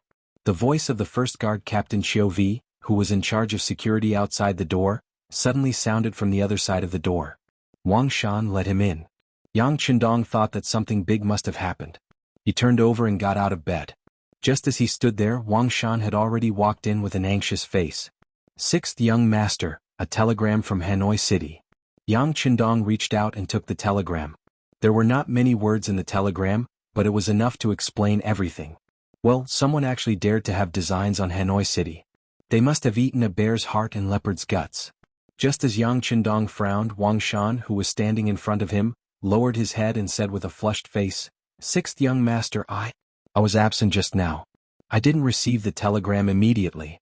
Please punish me." Yang Chendong raised his eyebrows. He could actually understand the other party. After all, the telegraph might not even ring once in half a year. Who would keep an eye on it all the time? However, since Wang Shan had already said so, if he did not punish him, he was afraid that he would be even more uneasy. Therefore he pointed at him and said, "How about this? Since this is your first offense, you will be fined 1 month's salary. In addition, immediately send a telegram back to Hanoi, saying that we already know about this matter. Tell them to hold on and we will be there soon." Hearing that it was only a month's salary penalty, Wang Shan's face was full of gratitude. He thought that this time he would definitely lose his job. Who would have thought that it would be over so easily? However, the sixth young master also said that this was the first offense, so the punishment was light. At that moment he decided that the same mistake could not be made a second time. He nodded his head and went out to send the telegram. It seems that it is necessary to arrange an assistant for Wang Shan. Yang Chendong thought thoughtfully.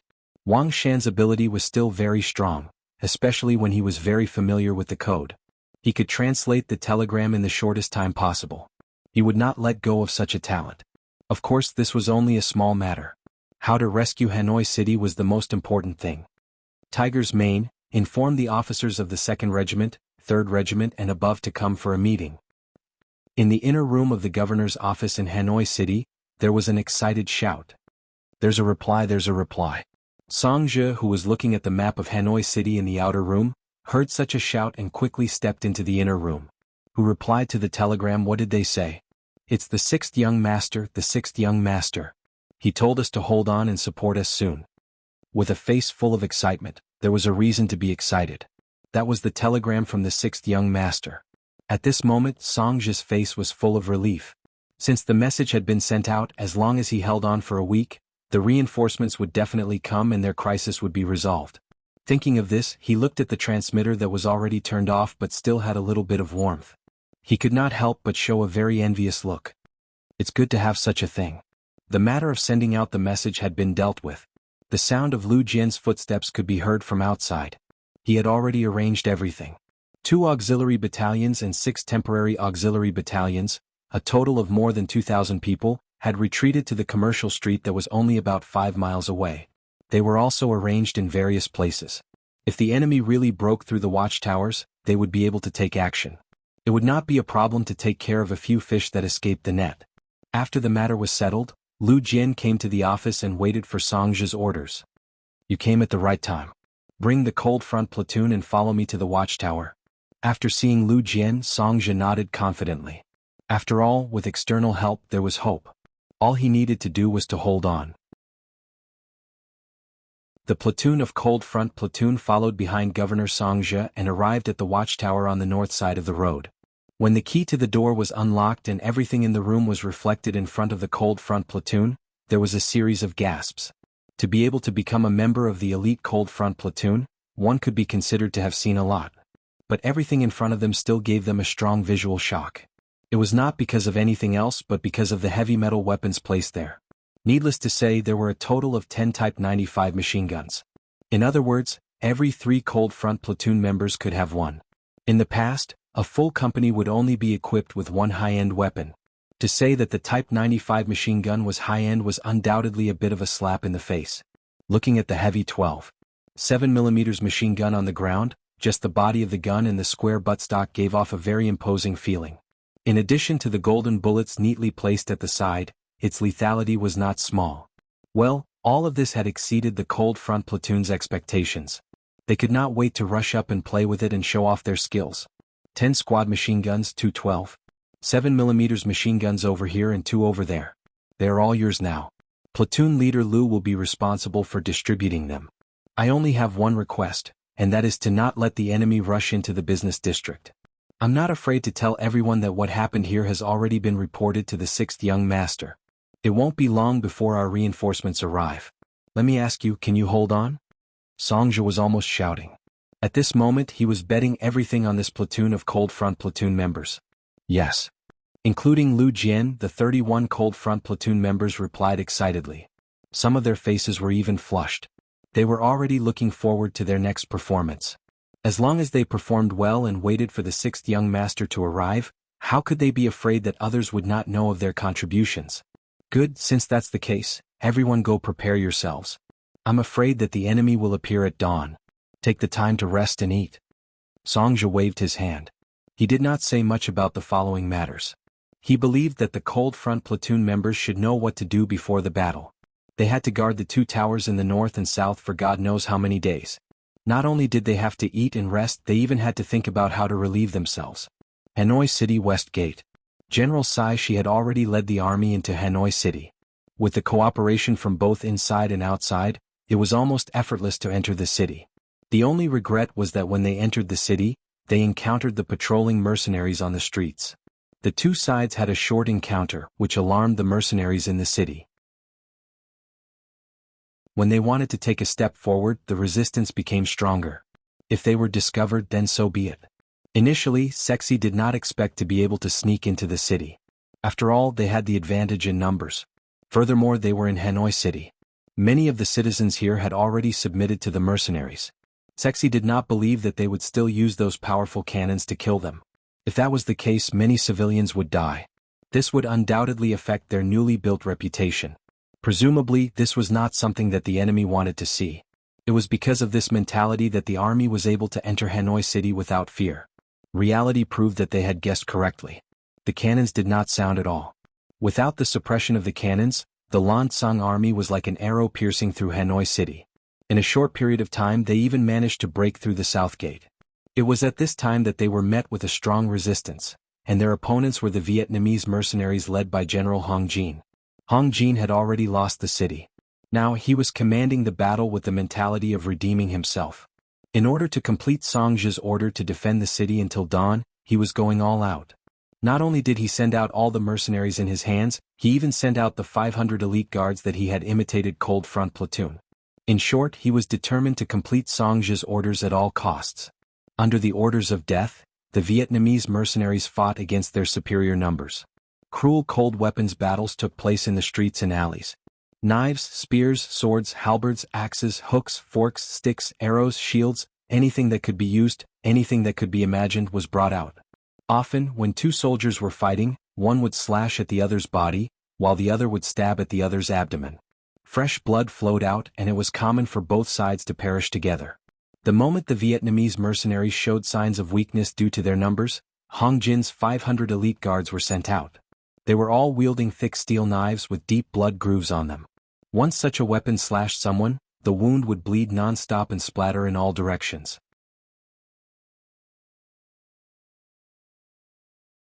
Chapter 564. Time and time again the number of his personal guards decreased. However, they were able to turn the tide of the battle and push back the Allied forces. Even Hong Jin himself had charged onto the battlefield several times. With a long sword in his hand, he chopped off the heads of at least 7 enemies. His body was covered in blood and he looked like a god of death. Starting from the city gate and extending all the way to the center of Hanoi City, the streets were filled with corpses of soldiers and injured people. The blood that flowed out from their bodies gathered together to form a river of blood. It was dark red and looked terrifying. It was because of Hong Jin's valiant resistance that the enemy's attack speed was greatly reduced. When he saw that it was time, he led less than 4,000 soldiers to the busiest part of the city. It was also the commercial street where the Jiaoji Palace was originally located. After the battle, only 4,000 out of 10,000 returned. More than half of the men were left outside. Perhaps there were some soldiers who ran away or were heavily injured. However, 60% of their strength was lost just like that. It was enough to see how intense the battle was. Under the fierce attack of Sai Shi's army, Hong Jin, who only had 10,000 men, was forced to retreat. However, the sky was already turning bright. After defeating Hong Jin, Sai Shi's confidence was greatly boosted. He personally led the allied forces and waved the flag of the Lansang Kingdom in Jianghu. He beat the war drums and shouted as he charged towards the commercial street. Looking from afar, the streets were filled with soldiers and soldiers. Right in front of them was the busiest commercial street in Hanoi City. It was also the most valuable commercial street in their eyes. It was said that every shop there had goods that could attract merchants from other countries. It was said that there was a Yang family bank there and the money inside was already piled up like a mountain. Let the brothers rest for a while and eat. Let's try to take this place in one battle. Shi couldn't help but lick his lips and reveal a cruel smile. He said this to the captains beside him. General is mighty. The captains flattered from time to time. Although they lost 7,000 to 8,000 men in the battle last night, it was only a tenth of their 70,000 men. When they heard that there were only 6,000 to 7,000 mercenaries left, how could they still put them in their eyes? They even couldn't help but think that perhaps they could occupy the place with a single charge. At that time, wouldn't the gold and silver be at their disposal? The Allied forces temporarily stopped their attack, and using this opportunity, Hong Jin took 4,000 soldiers and retreated into the commercial street. Almost all of them were covered in blood. They had used their strength to win the respect of the mercenaries. Send the prepared breakfast to them and let them have a good rest. Song Zhe, who was standing on the watchtower, couldn't help but nod silently. He was satisfied with Hong Jin's performance this time. He believed that after this incident, the combat strength of these 4,000 people would rise to another level. Fortunately, although the commercial street was only 3 miles long, it was wide enough. Moreover, it was connected to the square of the palace, so there was enough space for these soldiers to refurbish. Now that the battle had reached this point, it was time for the real mercenaries to show their might. At 8 o'clock in the morning, when Songzhe's watch pointed to this location, the Lansang Kingdom's army finally made their move. They knew where their advantage was, so when they made their move, they pushed forward from both the north and south sides of the commercial street. The soldiers of the Allied forces, who were wearing battle suits, used their shields to open the way. They tried their best to hide behind the shields, and began to move forward with heavy footsteps. Looking down from the watchtower, it gave off a feeling that a storm was coming. The workers of the Yangxia shops in the commercial street had all retreated to the palace, leaving behind only the auxiliary soldiers and temporary auxiliary soldiers. They were either holding Type 81 rifles in their hands or holding bows and arrows in their hands, panting heavily. However, without exception, everyone's eyes were filled with excitement and hot-bloodedness. They were all troops that had experienced the Battle of Jianghu, and winning with a small number was a common occurrence in their eyes. However, when the battle intent approached, they couldn't help but feel excited. Some people's hands were still trembling. After all, this was considered a passive defense, which was rarely seen in the history of the mercenaries. On the north and south towers, there were only 15 cold vanguard soldiers in the first tower. If such a force was placed on the battlefield, it would not even cause a ripple. However, in this place they had undoubtedly become the absolute main force. Right now, countless soldiers on the streets were looking in their direction, treating them as the anchor of the sea, as the wind vane. On the north watchtower, Songzhe slowly lowered the binoculars in front of his chest, and a serious expression appeared on his face. This time the enemy had clearly come prepared. Not only were there iron shields at the front of the group, but there were also warlords at the back of the group. The purpose of the military commanders was to prevent the soldiers from retreating. From this point, it could be seen that they were prepared to be heavily injured by the muskets. Needless to say, this kind of enemy was somewhat scary. At the very least, they had the advantage in numbers. If they were to attack without regard for the consequences, it would be a bloody battle. After all, the number of mercenaries was too small. Only one cold vanguard platoon and 2 auxiliary battalions were armed with guns. He was a little worried, but when he thought about how the telegram had been sent out, and how the 6th young master should be here with reinforcements, he felt more confident. So what if they were few in number? Even if he was the only one left, he would fight until his last breath. A gentle breeze blew, bringing a chill to the January morning in Hanoi City. It seemed to be the sound of the war horn. The Allied army began to move, moving forward from the north and south. The pitch-black iron shields were like a black flood rushing at the front of the troops. Charge! Sexy's voice was like a roar from hell, dragging the pace of the war forward. On the watchtower, the platoon leader of the platoon, Lu Jian, rested his hands on the 12.7mm heavy machine gun. The muscles on his arms bulged slightly, and his eyes were filled with a strong desire to fight. His mouth was slightly open, ready to spit out the word attack at any time. Since it was the enemy's first wave of attack, of course, they had to suppress them as much as possible. This was related to the morale of both sides. Even though the enemy was prepared, especially since the black iron shields were proven to be able to block bullets from afar, they had to put in a lot of effort to suppress the enemy's morale. The advantage of the black shields was that they could block bullets, but at the same time, because of their weight, their movements were very slow. Two long dragons formed by black shields wriggled into the firing range of the two towers in the north and south respectively. Now that they were in firing range, the 14 platoons around him all looked at the platoon leader, Lu Jian, as if they were soldiers waiting for the bugle call. Attack! A sonorous and forceful voice came out from Lu Jian's mouth. The 12.7mm heavy machine gun in his hand was like a tongue of flame as it let out heavy metal clanging sounds. It was like a pianist playing a beautiful piece of music. Bullets poured down from the sky like a torrential downpour. The other 14 members of the Lung Vanguard were also wielding their squad machine guns or Type 95 as they fired at the enemy below. At this moment they were no longer laughing and joking like they usually were. Instead, their faces revealed a serious and solemn expression. Da-da-da. Pa-pa-pa. Following the gunshots from the north watchtower, the south side also responded. Although it was only a platoon of platoons because they had 4 12.7mm heavy machine guns and 10 Type 95 squad machine guns, their firepower looked very fierce. They didn't look down on them because of their small numbers. The bullets rained down from the sky and struck the black shield, creating bullet holes on the surface of the shield. However, most of the bullets were blocked. Only a few enemies accidentally exposed a part of their body and were unfortunately hit. They fell to the ground and wailed in pain. Haha, did you see that? Our shields can block the enemy's muskets. Now I order everyone to speed up and charge. General Ceci's laughter came from behind the alliance. Although Fan Yuhai had told him that Jiaozhi used the shields to block muskets, he didn't see it with his own eyes, so he wasn't confident. Now that the truth was in front of him, he didn't have to worry anymore. He started to move closer to the military commander and urged the soldiers to charge forward. Bastard! Lu Jian saw through the window of the watchtower that the enemy could block the muskets and couldn't help but stare angrily. He finally knew why the 6th young master wanted them to practice their marksmanship. In the past, when he heard people say that bullets couldn't hit things, he didn't think much of it. Now that the truth was in front of him, he knew what it meant to be far-sighted. Change guns, aim and shoot. Once there's a gap, switch to the machine gun and shoot. Lu Jian quickly changed his strategy. As he spoke, he took out his Type 95 and changed it to a single shot. He aimed at an alliance soldier who exposed his knee and pulled the trigger. Bang! The bullet flew out, creating a dazzling trail of color in the air before it drilled into the knee covered in flesh. Immediately, an enemy with a metal shield knelt on the ground. Before he could stand up, he was trampled to the ground by the advancing soldiers behind him. Soon he was turned into a pile of meat paste. The platoons learned from their platoon leader and started to shoot. The effect was not bad. One after another, the advancing enemies would be shot and fall to the ground when they exposed a gap. However, there were too many enemies. A platoon of soldiers couldn't stop their advance.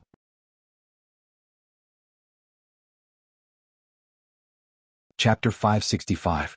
More and more enemies walked past the 600-meter perimeter and began to enter the commercial street. The auxiliary soldiers who were lying in ambush on both sides of the street and in the shops began to fire. Because of the close distance, the grenades in their hands finally had room to be used. Once they threw the grenades into the crowd, it was as if a small earthquake had occurred. After that, a dozen or so enemies were blown to the ground. Speed up. Seeing that the vanguard army's losses were increasing, Sari rubbed his teeth and showed a pained expression. He ordered the troops to speed up the attack. As long as they rushed into the commercial street and obtained the qualifications to engage in close combat, their advantage in numbers would be maximized. The sound of gunfire continued. The archers of the 6 temporary auxiliary battalions also began to shoot arrows, trying their best to kill the enemies that rushed in. But because there were too many enemies and with the military supervisor behind them, it was like the waves of the sea. More and more enemies rushed in. Not only that, but the enemy's archers also began to counterattack at close range. The auxiliary soldiers and temporary auxiliary soldiers began to suffer casualties. On the watchtower, Lu Jian watched all of this with a pair of blood-red eyes. Seeing that more and more enemies were appearing, he stretched out his hand and said, "Bring me the rocket launcher." He didn't use it before because the enemy was protected by iron shields, so the attack power would inevitably be reduced. Secondly, the distance was too far, so the power of the rocket launcher couldn't be maximized. But now that the enemy was right under his nose, he didn't have to think about these problems anymore. A 1-meter-long rocket launcher was handed to Lu Jian by a cold warrior. He carried it on his shoulder. Before firing, he said to the soldiers, "The opportunity is coming. You must seize it and make a beautiful counterattack." Yes. More than a dozen soldiers agreed without hesitation. Then they adjusted their guns to burst mode and waited for an opportunity to appear. Lu Jian aimed at the target. Then a flame rushed out from his shoulder. The powerful recoil made Lu Jian's body tremble. Then the flame rushed straight into the enemy camp. After flying for about 100 meters, it hit an iron shield and exploded. The powerful flames and shockwaves were even more powerful than 10 grenades thrown together. Under the powerful force, many of the metal shields were blown away, revealing the bodies of the enemy hiding below. Fight. The dozen or so cold vanguard warriors who had been waiting for an opportunity, fired their guns in unison. It was like a net of fire that enveloped the enemies below. Just this wave of attacks alone had killed or injured at least a few hundred enemies. Because of this, the enemy's attack had slowed down. The auxiliary soldiers and temporary auxiliary soldiers in the commercial street could not help but feel the pressure on them lessen. They took advantage of this opportunity to eliminate the enemies that had rushed in. "Don't retreat. Keep going. If you retreat, you'll be killed." Seeing that the first wave of attacks was about to be stopped, the commanding general, Cici, naturally had a look of unwillingness on his face. He yelled and screamed and even killed a few soldiers who wanted to retreat. Only then did he stop the army from losing. Under the pressure of the inspectors, the Allied forces launched a new round of attacks. The mercenaries who had the chance to take a breather threw their energy back into the battlefield. Battle cries rang out one after another. It was as if at every moment, every breath, and every second, there were corpses falling down. Blood was flowing and lives were flowing away. 9 true commanderies no weave cities dock. Several fast boats were docking here. Countless soldiers in camouflage clothes were walking to the shore from the boats. They were the soldiers of the 3rd Regiment of the Cold Vanguard Army's 1st Division. After receiving the telegram from Hanoi City, Yang Qindong ordered the ships to speed up overnight. By noon of the 2nd day, they had already boarded a fast boat and arrived at the No Regimental Pier. Together with the 3 battalions of the 3rd Regiment, more than 1,300 soldiers, they completed the landing. 9 true commandery was already in the hands of the mercenaries, so the landing was naturally very smooth. When Yang Qindong also got off the boat and came to land, he raised his hand and looked at the military watch on his wrist. The time was 11:30 in the afternoon. "Hurry up and get off the boat, push the bicycle out and hurry to Hanoi City," Yang Qindong said to Beta Persei who was following him. Next, it was up to this loud voice to inform the whole regiment. Coincidentally, Yang Qindong was preparing to escort the newly produced goods from Crimson City to Hanoi City when the news of the battle came from there. Since this was the case, of course he would not be polite. Since someone wanted to attack him, then the best way was to fight back with 10 times the strength. More than 1,000 bicycles were unloaded from the ship. Yang Qindong hopped onto one of the bicycles and rode straight to Hanoi City. The speed of a bicycle was generally about 20 kilometers per hour. If it was a young person riding it, the speed would be even faster. It was common for them to reach 30 kilometers per hour. Compared to the average speed of a warhorse, which was 12.5 kilometers per hour, it was still a bit faster. More than 1,000 people each rode a bicycle. After carrying guns and ammunition, they majestically went from No Weave City to Hanoi City. It was only a straight line distance of more than 800 li. They were confident that they could reach their destination in a little more than a day. At that time, they would be like divine soldiers descending from the sky and fiercely stabbing the enemy's back. In front of a commercial street in Hanoi City, although the sky was gradually getting dark, the flames of war still continued. From the morning until now, the battle had lasted for more than 10 hours. The streets were already filled with corpses, but the coalition forces still had no intention of stopping. Obviously, they wanted to take down this place in one go and did not want to give the mercenaries a chance to breathe. After more than 10 hours, the firepower of the mercenaries was not as fierce as before.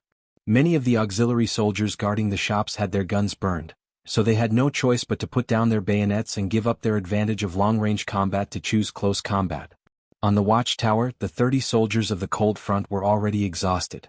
When they had to continuously shoot from morning to night, it was actually a kind of torture and a test of physical strength and willpower. Quickly take a break, come and drink some hot soup. The provincial governor, Song Zhe, led a few young men into the watchtower and brought out the hot soup that had just been prepared. The moment the aroma wafted out, the throats of several soldiers could not help but squirm. Some of them even had their stomachs growling. From morning till now they didn't even have the time to drink water, let alone eat anything. Now that the food was served, all of them instantly felt their stomachs rumbling with hunger. Lu Jian did not hesitate and quickly drank a bowl of soup. Although this kind of soup was not as filling as some staple foods, it was easy to digest and provided calories quickly. It was the most suitable food at the moment. After gulping down a mouthful of hot soup, Lu Jian breathed out a mouthful of hot air and then asked with concern, "Governor Song, do the soldiers below have food?" "Yes, they all have food. Don't worry," Song Zhe said enthusiastically, then took the initiative to walk to a 12.7mm heavy machine gun. He looked at the enemies below who were still charging and fired a magazine of bullets. The effect wasn't very good. Most of them hit the iron shields that were raised high, but it still caused a number of injuries to the enemy. Below. What are the casualties of the soldiers below? After finishing the bowl of soup, Lu Jian picked up a Type 95 class machine gun and fired a row of bullets under the moonlight. Then his gaze fell on Song Zhe's body. Song Zhe was busy reloading the 12.7mm heavy machine gun. He did not even raise his head as he replied, "The situation is not good. In one day more than 400 of our brothers were sacrificed and more than 300 were injured." Just from the fact that the number of casualties was more than the number of injuries, it could be seen that the auxiliary soldiers and temporary auxiliary soldiers were really fighting with their lives on the line. It could be imagined that most of the injured brothers would not be able to fight anymore. Otherwise, even if they were to die on the battlefield, they would not retreat because of their injuries. There were a total of 8 battalions of auxiliary soldiers and temporary auxiliary soldiers. In just one day the casualties reached a quarter of them. From this, it could be seen how fierce and cruel the battle was. Even though Lu Jian was already mentally prepared, when he heard this answer, he could not help but be stunned. Then he suddenly stomped his feet. These Lansang people should be stabbed 1,000 times. When the 6th young master arrives, we must teach them a lesson. That's right. Not only must we teach them a lesson, we must also destroy their country like we did to Jiaoji, Song Zhe said hatefully. Originally, the situation in Yunnan province was getting better day by day, especially in Hanoi City. If it continued to develop like this, it would not be long before it became a bustling city. But in this battle, who knows how many things were destroyed? It would take at least 2 to 3 months to recover. Seeing his political achievements being destroyed like this, as the highest-ranking officer here, Song Zhe's anger was obviously bigger than anyone else. But it was too early to say these things. They must first hold on until the 6th young master arrived with reinforcements. Once this place was attacked by the enemy, they would only die. Then wouldn't it be unnecessary to talk about the future? "Governor Song, how long will it take for the 6th young master's reinforcements to arrive?" Lu Jian changed the question. The soldiers who were firing at the side could not help but stop their actions at this moment. It was obvious that they were also concerned about this matter. Song Zhe did not know that Yang Qindong received the telegram on the ship, nor did he know about the appearance of the bicycle. His expression turned ugly. "I estimate that the 6th young master will arrive with reinforcements in about 10 days. Previously he said about 7 days to stabilize the morale of the soldiers. But now that he was facing the most elite soldiers of the cold front, there was no need to hide anything. In fact, he had to be honest and let them prepare for a long battle."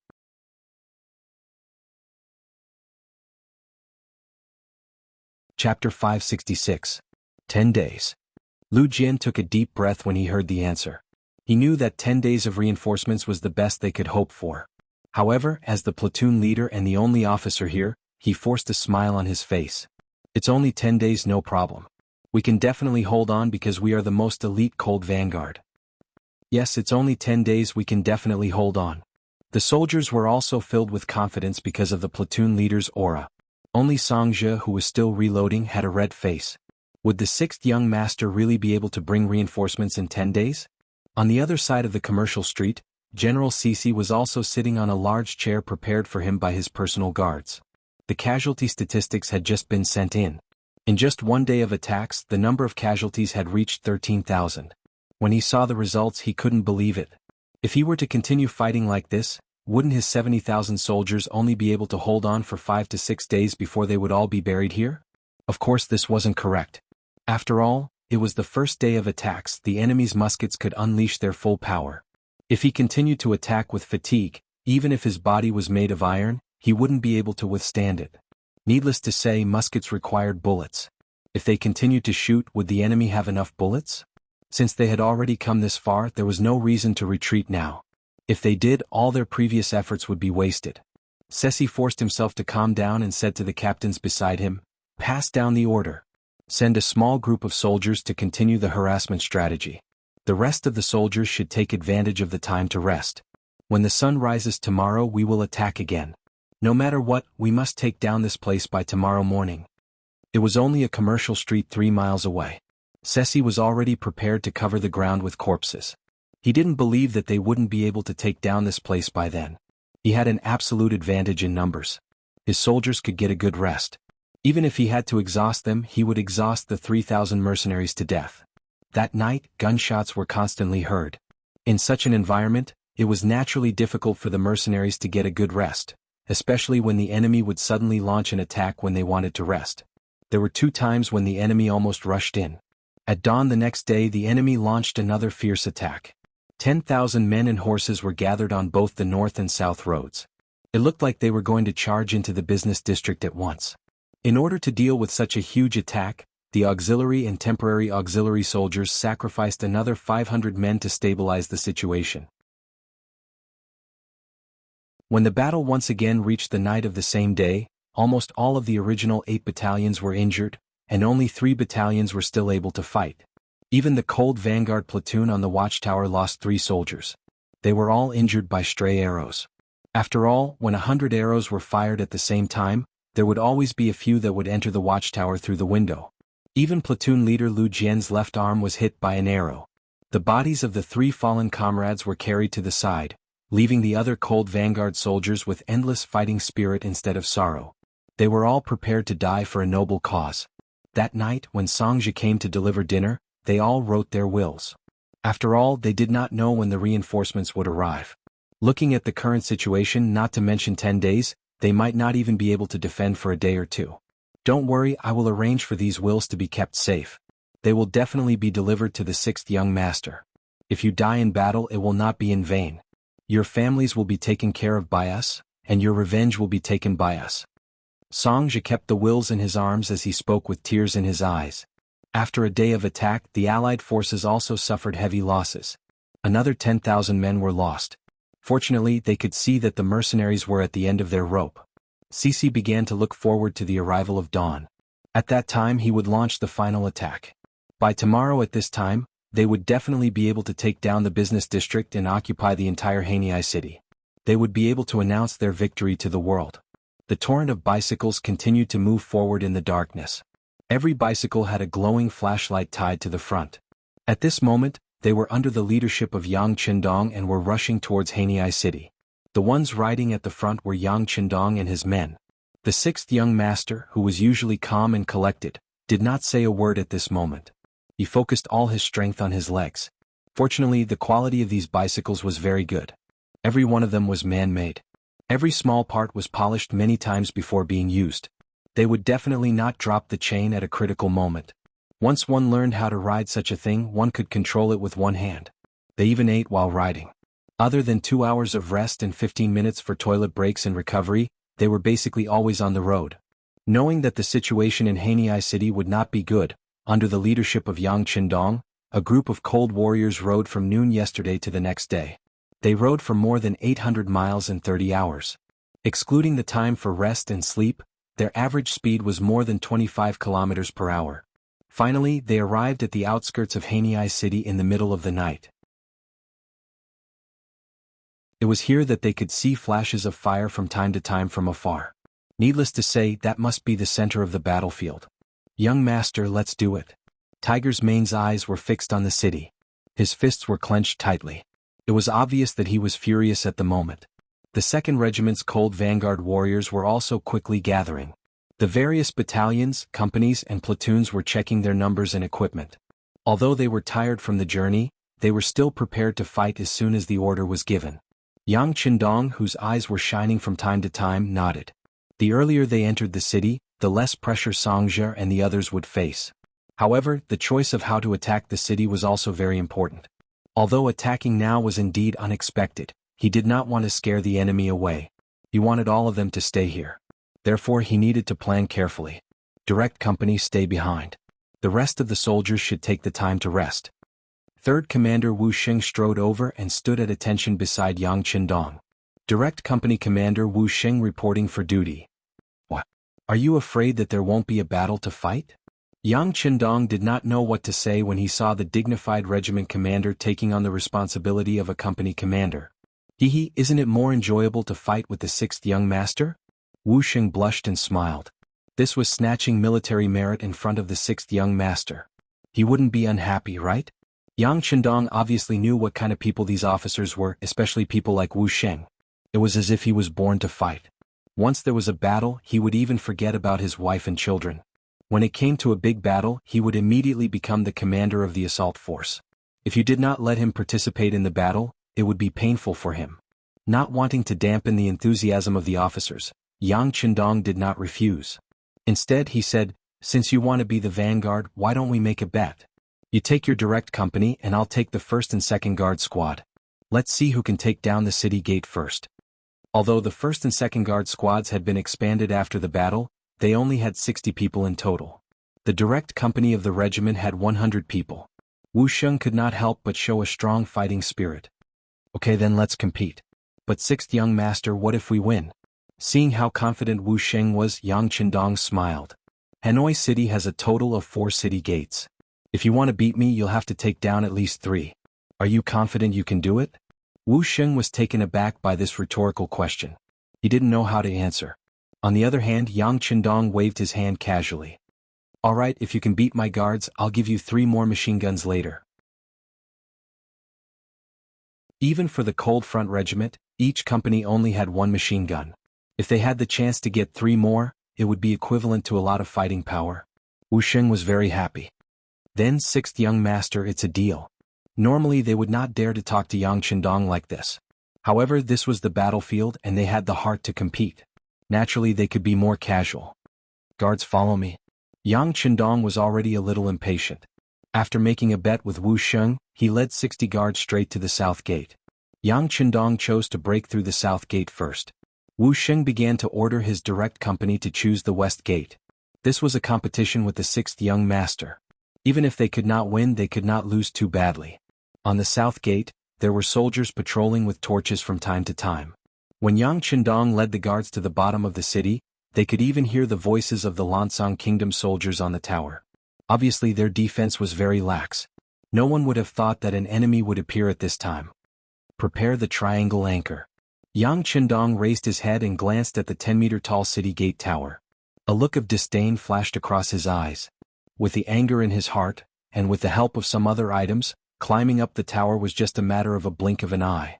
Usually they were responsible for the safety of the sixth young master. Now that they finally had a chance to show off their skills, the 60 guards of the 2 small teams were very excited. Everyone wanted to be the first to show off. In the end, the 10 guards who had the best performance in climbing were quickly selected and became the first batch to climb the city.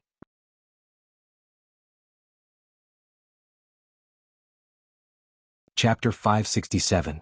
Give me one. Yang Qindong reached out and took a triangular anchor from Chiovi's hand. He weighed it in his hand. "Young master, you can't take the risk." While Chiovi was still in a daze, Tiger's Mane strode over and tried to stop Yang Qindong. After all, no one thought that the sixth young master would personally take action. "What? Are you looking down on me?" Yang Qindong tied one end of the rope to his waist and casually glanced at Tiger's Mane. However, it was this calm attitude that shocked Tiger's Mane. He had been with the young master for too long. No one knew better than him what his words and actions represented. Sometimes the calmer he appeared, the more it proved that he was really angry. Tiger's Mane didn't dare to say anything. Chiovi didn't know about this. He stepped forward and said, "Sixth young master, you can't go to the front line as a member of the assault team." As he said that, he tried to untie the rope that was already tied to his waist. A strong force suddenly hit Chiovi's shoulder. He couldn't help but take a few steps back and almost fell to the ground. This also made his eyes reveal a horrifying expression. When training became a habit, even standing there would be rooted to the ground. As the captain of the first guard team, Chiovi was naturally skilled. However, the sixth young master only casually bumped into him and he almost fell to the ground. It wasn't that his lower body was unstable, it was just that the sixth young master was too strong. After showing his position in action, Yang Qindong looked at the other guards who still wanted to persuade him and said, "If any of you can beat me in a one-on-one, then you can stop me. Otherwise don't say anything." What kind of joke was this? The entire first guard squad wasn't a match for Yang Qindong even if they joined forces, yet he still dared to challenge him to a duel. Based on this sentence alone, everyone fell silent. Beta Persei, who hadn't reacted until now, lowered his voice and grabbed a triangular anchor. He wanted to show his support with practical actions. He wanted to be in the first echelon with the young master. After Tiger's Mane reacted, he grabbed the triangular anchor to show his determination. "Okay, you're so heavy. Aren't you afraid that the rope can't hold you? If you want to go up, you'd better be in the second echelon."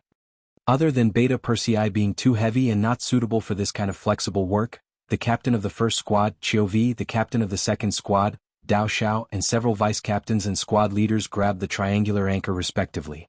They wanted to show their determination to support the sixth young master with practical actions. "Very well, hurry up. I hope you won't be a burden to me."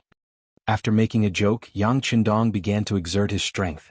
With a wave of his hand, the triangular anchor in his hand flew toward the top of the city wall as if it had grown eyes. Soon it was stuck at the junction of the battlements. He pulled hard on a climbing rope. After making sure that it was secure, he stretched out his feet and stepped on the battlements. His arms continued to exert strength and his feet moved quickly. His whole body flew straight up the battlements like a monkey. So fast. Although they were mentally prepared, when they saw Yang Qindong's figure quickly disappear in front of them, the guards couldn't help but let out a sigh. "What are you waiting for? Hurry up." Tiger's Mane also looked at the battlements with everyone's gaze, but he quickly remembered his mission and threw the triangular anchor up the battlements. For a moment, the triangular anchors flew up rapidly as if they had grown eyes. Yang Qindong was the first to climb up the battlements with the help of the climbing rope. His speed was as fast as a fox, making it difficult for people to catch his speed. After jumping up the southern battlements, he flew toward a dark corner. His appearance didn't attract anyone's attention. He took a deep breath and calmed his breathing. His hand reached for his waist and a military knife appeared in his hand. Soon after, his figure flew out like a swallow in the clouds. His footsteps were extremely fast as he rushed towards a Lansang soldier who was walking around with a torch in his hand. His feet didn't make the slightest sound as he stepped on the ground. At this moment he was like a ghost, appearing and disappearing unpredictably. When he arrived behind the enemy soldier, he still didn't raise the enemy's guard. He raised his right arm and quietly placed the stiletto on the soldier's neck. His left hand covered the soldier's mouth and pulled back, causing blood to splatter everywhere. Ugh! He instinctively wanted to struggle, but how could he be Yang Qindong's opponent? This Zhonglan Kingdom soldier's legs only forcefully kicked twice before his aura became weaker and weaker. After a breath of time, his head tilted to the side, announcing his death. After killing the nearest enemy, Yang Qindong reached out and took the torch from the other party. He stood up fearlessly and began to patrol the area just like the soldier before. However, his eyes continued to flicker as he imprinted the situation of the enemies in his mind. Then he began to analyze and make judgments. Swoosh swoosh swoosh. Tiger's Mane and the others also climbed up the tower and came to a dark corner beside Yang Qindong. Without turning his head, Yang Qindong's left hand, which was behind his back, constantly made hand gestures, telling Tiger's Mane and the others the exact location and number of enemies. "You guys go to the left, you guys go to the right. The rest of you follow me." After Tiger Mane saw Yang Qindong's hand gesture clearly, he continued to make arrangements. One by one, the guards who had climbed up the tower began to disperse, each of them searching for their own targets. The Lansang soldiers were completely unprepared. They didn't think that someone would ambush them. They were still walking around the tower. Occasionally they would stop and chat to pass the time. In the face of such unprepared opponents, the guards were like dragons that were born. With the stabbing of their bayonets, the enemies were silently killed one by one. Every time one of them died, the torch in their hands would be replaced by another guard. In less than half an hour, almost 50 enemies on the south gate were all killed. From the beginning to the end, not a single sound was made. It was obvious how strong the guards were. "Young master, we have them under control." Tiger's Mane broke the neck of the last enemy in his hands and walked to Yang Qindong's side. Okay, leave one squad here to guard. Let them open the south gate and send more troops in. The rest of you follow me to the east gate tower. Yang Chendong said calmly, as if they had just killed a few stray dogs and not a few dozen human lives. Everyone held their torches and walked from the southern gate tower to the eastern gate tower in an open manner. Walking at the front was Yang Chendong. Taking someone by surprise would often lead to unexpected results. Perhaps no one would have thought that a person who launched a sneak attack would dare to appear so brazenly. Yang Chendong grasped this mentality. Once he got close to the enemies, they wouldn't have time to react. Why are those people coming from the south gate tower to us? What are they doing? A group of dozens of people holding torches was quickly approaching. Finally, they attracted the attention of the guards on the east gate tower. However, they were only paying attention. Everyone was just curious. No one thought that they were enemies. 30 meters, 20 meters, 15 meters, the distance was getting closer and closer. With the help of the light from the torches, the faces of both sides could be seen clearly. The guards also held their bayonets tightly and were ready to attack at any time. However, at this moment, a gunshot suddenly came from the west gate tower. A ray of light appeared. In this dark night, it was so eye-catching and so clear. When the gunshot rang out, Yang Chendong knew that something was wrong. Wu Sheng's whereabouts must have been discovered, and they had no choice but to use their guns. Since they were already discovered, there was no need to hide anymore. Yang Chendong fiercely threw the torch forward and immediately put away the military knife. Instead, he took out the Type 95 submachine gun that he carried on his back. Da-da-da-da-da. Without giving the enemies any time to react, Yang Chendong raised his gun and fired. Relying on his sharp senses and proficiency with firearms, every time a bullet was fired, an enemy holding a torch would fall to the ground. Attack. Behind him, Ming and the others were only half a beat slower before they raised their guns and fired. Instantly, gunshots rang out, and the enemies in front of them were all annihilated in less than 3 breaths of time. Go to the north gate tower. Yang Chendong raised his left hand and made a forward motion. Then he took the lead and rushed out. In terms of elite level, these guards who spent every day with the 6th young master were constantly trained. Especially with Yang Chendong's personal strength getting stronger and stronger, they were not willing to continue being punching bags. As the saying goes, the greater the pressure, the greater the resistance. The guards would train whenever they had time and strive to break through their personal limits. Leading such a team was really successful. On the north gate tower, there were only bursts of gunshots. There were no casualties and dozens of enemies were killed on the ground. Wu Sheng and the company under his direct command had just finished off the enemies on the west gate tower. The enemies on the south, east, and north gate towers were all wiped out. Close the 4 cities. Don't let the enemies escape. Yang Chendong, who gave the order, had a cold expression on his face. It was obvious that he was really angry at this moment. After the order was given, the 3 regiments of Cold Vanguard outside the city were divided into 4 groups. They guarded the 4 city gates respectively. Then they began to push from the outside to the inside. The 3 of them formed a group. Under the 3-on-3 tactic, the unprepared enemies fell to the ground one after another. Many of them did not understand what had happened until the moment they died. How could there be enemies behind them? The news that the 4 city gates leading to the outside world had fallen quickly reached the ears of the commanding general, Ceci.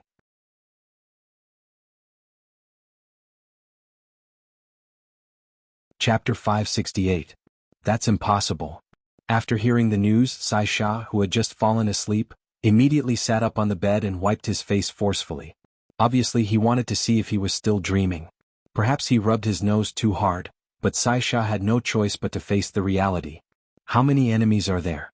Have you figured it out? General, there are a lot of enemies. Their firepower is very strong. Our brothers couldn't stop them at all. The captain who came to report said with a sad face. How can there be so many enemies? We have only been in Hanoi for 3 days. Even if there are reinforcements, they couldn't have arrived so quickly. Also, didn't you say that not even a bird flew out when the city was surrounded? How did the news get out? Sai Sha's face was full of doubt and confusion. Seeing that Sai Sha was still thinking about these things, the captain said anxiously, General, now is not the time to look into these things. You should decide what to do next. Should we take advantage of the fact that the enemy hasn't formed a favorable encirclement and kill our way out? It was no wonder that the captain was so timid. Previously, when they said that they were going to be enemies with the mercenaries, their hearts were beating like drums. It was only when they really entered Hanoi City and suppressed the mercenaries that they could finally relax. especially when they knew that the number of mercenaries that were surrounded was very small, and they didn't have many elites. They really did have the idea of eliminating the mercenaries. But now the main force of the mercenaries had appeared. From the short battle, there was no doubt that they were the elites of the elites. In the first 3 days of fighting, they had lost nearly 30,000 soldiers. Now that they had to face the main force of the mercenaries, how could they not be afraid? The captain's face was full of fear. When Sai Sha saw it, he couldn't help but curse in his heart. This time he came to Hanoi with the intention of making a name for himself. Now that his army had suffered such heavy losses, if he still couldn't conquer this place, even if he managed to escape, wouldn't he be laughed at by others? No, we can't retreat. There aren't many enemies left in the commercial street, we must rush in. As long as we occupy that place, we can obtain countless gold and silver, and even advanced firearms. That way we will have a foothold.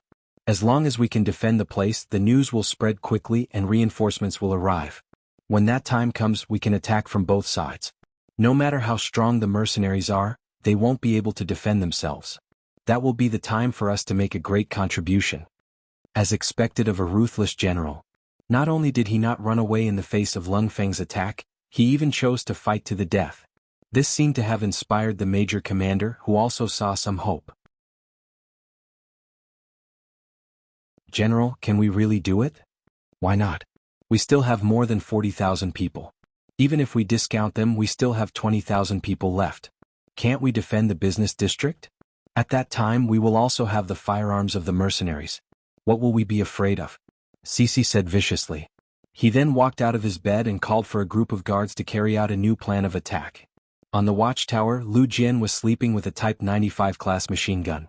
He needed to rest up and prepare for the battle at dawn. Suddenly, the sound of gunfire from afar woke him up. He took out his binoculars and looked into the distance. His face lit up. It's the reinforcements. The reinforcements have arrived. Really? Governor Song Zhe, who also heard the gunshots, rushed to the top of the building just in time to hear this sentence. That's right. The reinforcements must have arrived. But I don't know if they are the main force of the 6th Young Master's Lung Feng.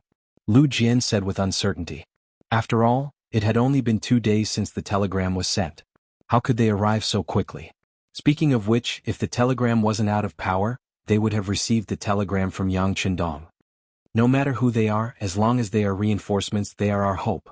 But we still have to prepare for the worst and prevent the enemy from launching a fierce attack. Song Zhe couldn't be sure that the reinforcements were the main force of the 6th Young Master and the Lung Feng.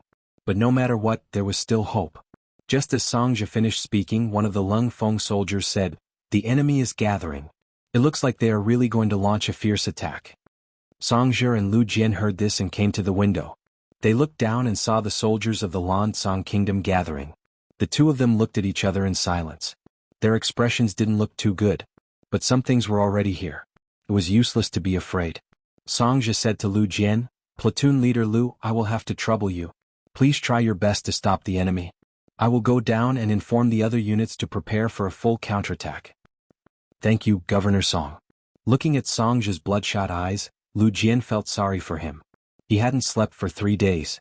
The auxiliary soldiers, temporary auxiliary soldiers, and the Vietnamese mercenaries in the commercial street were all mobilized. More than 5,000 people gathered together. This was their last force. Victory or defeat depended on this. Just as the street was ready, the Lan Song Kingdom soldiers sounded the attack horn. In the dark night, countless enemies rushed over with swords, spears, and clubs. Perhaps they knew that this was their last hope. The speed of these soldiers was faster than before. Attack, don't be afraid of wasting bullets. Attack with all your might. On the watchtower, Lu Jian held the 12.7mm heavy machine gun and kept pulling the trigger. Bullets flew out rapidly. The shells that came out of the chamber quickly formed a layer on the ground. Beside him, a few of the Lung Feng soldiers also worked together and used their machine guns to sweep the ground. At the same time, the Lan Song Kingdom soldiers also fell to the ground. After 3 days of continuous fighting, the number of iron shields in the enemy's hands was very low. It was difficult for them to block the bullets of the machine guns. However, the Lung Feng soldiers were too few in number. In the end, many of the soldiers still managed to rush into the commercial street. Attack. The auxiliary soldiers hidden in various places held Type 81 rifles and spat out tongues of fire. The first enemy soldiers who rushed in were turned into corpses. However, the enemy's numbers were too many. No matter how hard they fought, they couldn't break through. In the end, the enemy soldiers rushed in just like that. "Brothers, follow me and kill." With a loud shout, he took the lead and charged out with his blade.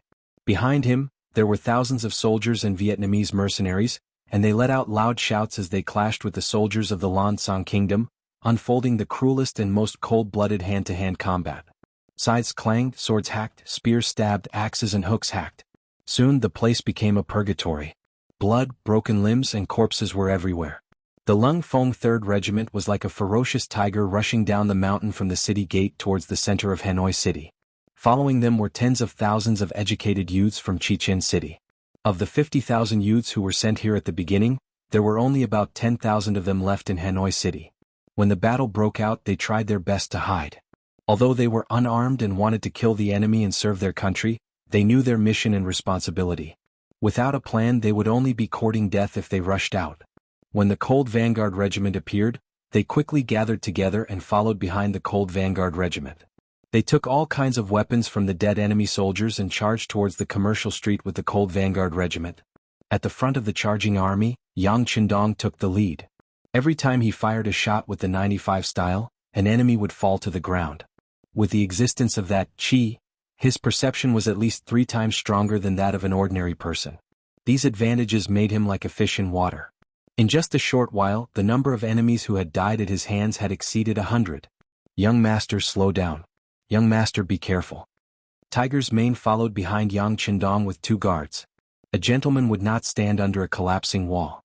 Logically speaking, Yang Qindong should not be allowed to participate in such a chaotic battle. However, none of them could catch up to the 6th young master. All they could do was follow closely behind and strangle all dangers in the cradle. This slowly turned them into a sharp knife, stabbing directly into the enemy's heart. Behind them was the main force of the Lung Fong 3rd Regiment. Commander Wu Sheng was already sweating profusely. Previously, when they were attacking the city, they were accidentally discovered by the enemy and had no choice but to take the initiative to fire. Even so, they only managed to take down the west gate of the 4 city gates. The battle for the city gates was already over. This made Commander Wu Sheng very depressed. However, they were still left in the dust by the 6th young master in the battle inside the city. As a self-proclaimed elite, he could not accept this. He yelled and urged the Cold Spear warriors to speed up, turning into a torrent that charged straight into the city center. Whether it was Yang Qindong's troops or the 2nd Regiment of the Lung Fong, they were all too fast.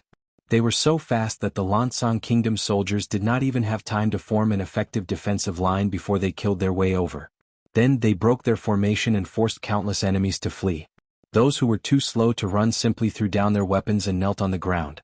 Yang Qindong passed by the spineless and kneeling surrendered soldiers and continued to lead the charge towards the commercial street near the palace. Behind Yang Qindong were a few dozen guards.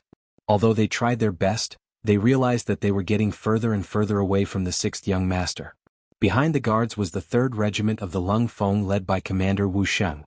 In comparison, although they tried their best, they were still at least 300 to 400 meters away from the guards. Behind them were the educated youths from Chichen City. At this moment they finally had a chance to use their skills. The work of reorganizing the kneeling captives would be done by them.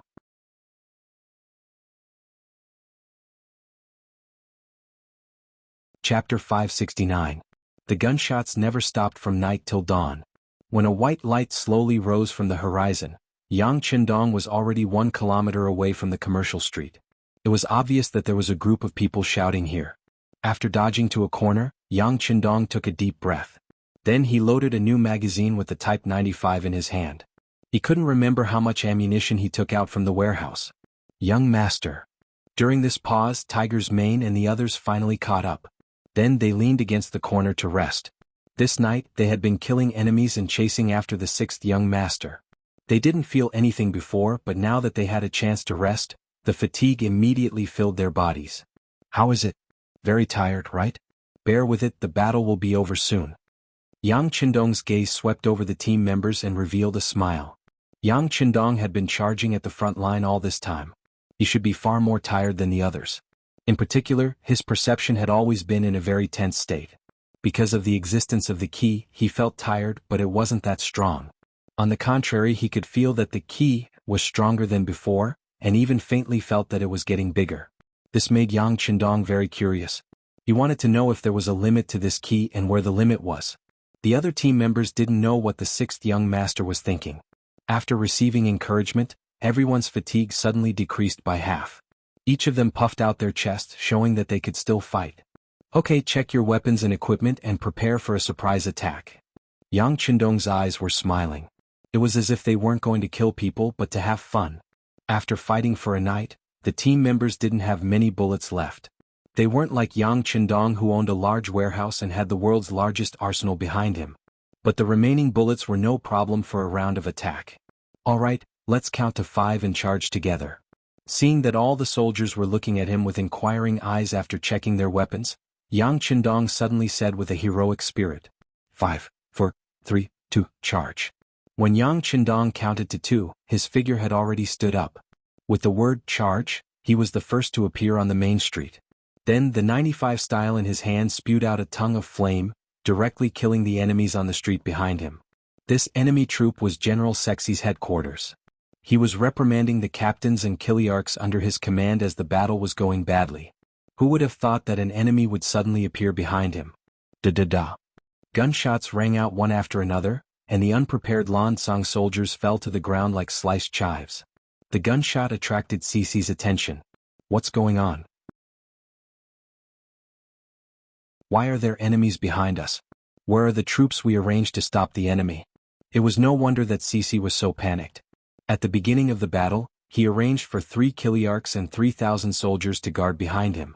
He thought that it was foolproof, but who knew that they were already scared out of their wits by the mercenaries? They either escaped from the city or found a place to hide. Some even surrendered and became captives. They were really frightened by the strength of Yang Qindong and the others. The gunshots didn't stop because of Cece's confusion. On the contrary, it continued. When the distance was close, a group of soldiers threw out the grenades at their waists, causing the ground to rumble. The distance between the two sides was about 200 meters. This was the most effective distance for firearms.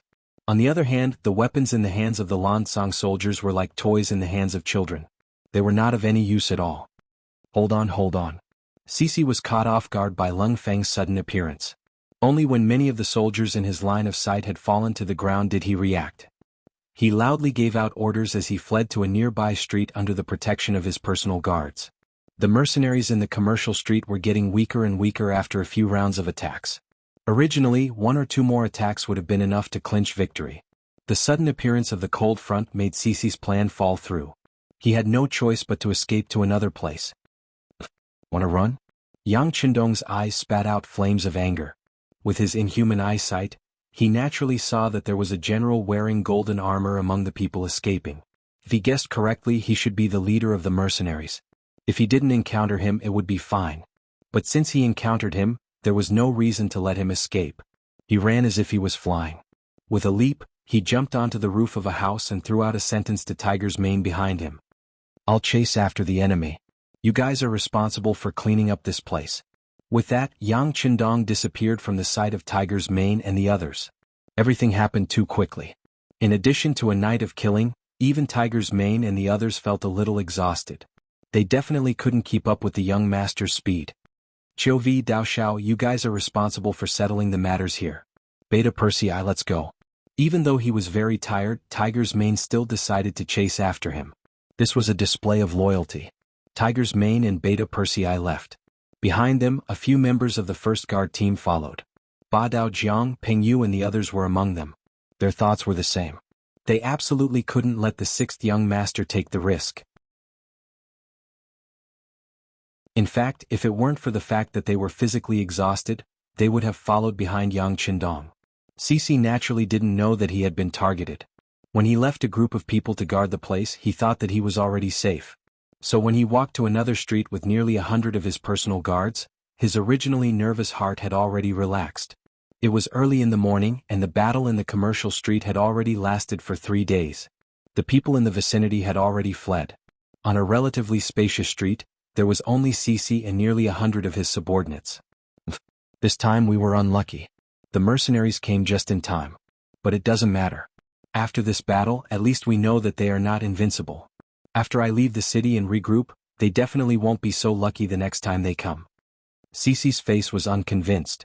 It seemed like he was cheering for his subordinates, but it also seemed like he was cheering for himself. While walking, Cece said this. That's right.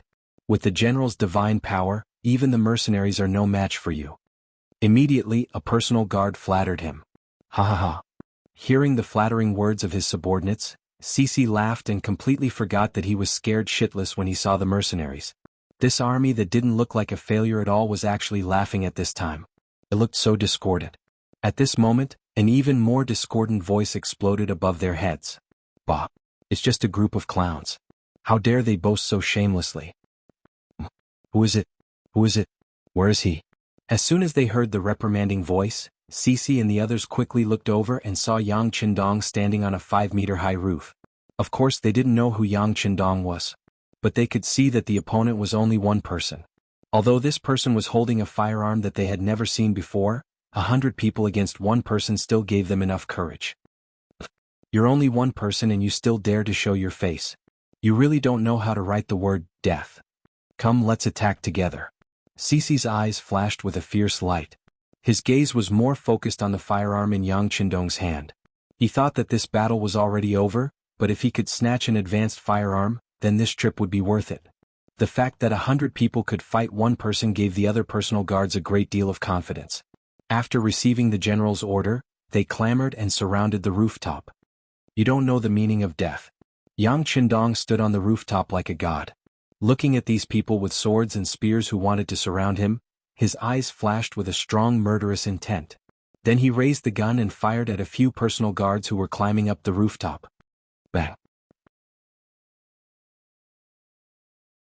A loud sound was heard, followed by the sound of a small landmine explosion. The pitiful personal guards who were climbing up the rooftop didn't even know what was going on before they were blown away. The personal guard who was hit by the gun was directly blown into pieces. His flesh and blood splattered everywhere. Yang Qindong was holding a shotgun in his hand, and it was the latest model. The power of a small cannonball was not just for show. When this shot was fired, the range of the shot encompassed a radius of 4 to 5 meters. How could swords and spears block this shot? One shot actually had such a shocking effect. Cece's mouth suddenly opened so wide that an egg could be stuffed in. It could be seen how shocked he was at this moment. The other personal guards weren't any better. A few personal guards who wanted to climb up the rooftop in another direction suddenly stopped their actions. Then they stood there helplessly, not knowing what to do. They didn't know what to do, but Yang Qindong could teach them. They saw the muzzle of the gun turn, and the next shot was already in front of them. Bang! A large hole appeared on the rooftop. Naturally, no one who stood there was lucky enough to escape. If they weren't dead, then they were injured. Oh my God! The power of the shotgun scared them. After seeing the power of 2 shots, none of the personal guards thought of taking Yang Qindong's life. On the contrary, each of them quickly found a place to hide. At this moment, Yang Qindong, who was alone, was not a soft persimmon to be pinched. He was like a fierce tiger in the forest, opening his mouth and swallowing their lives.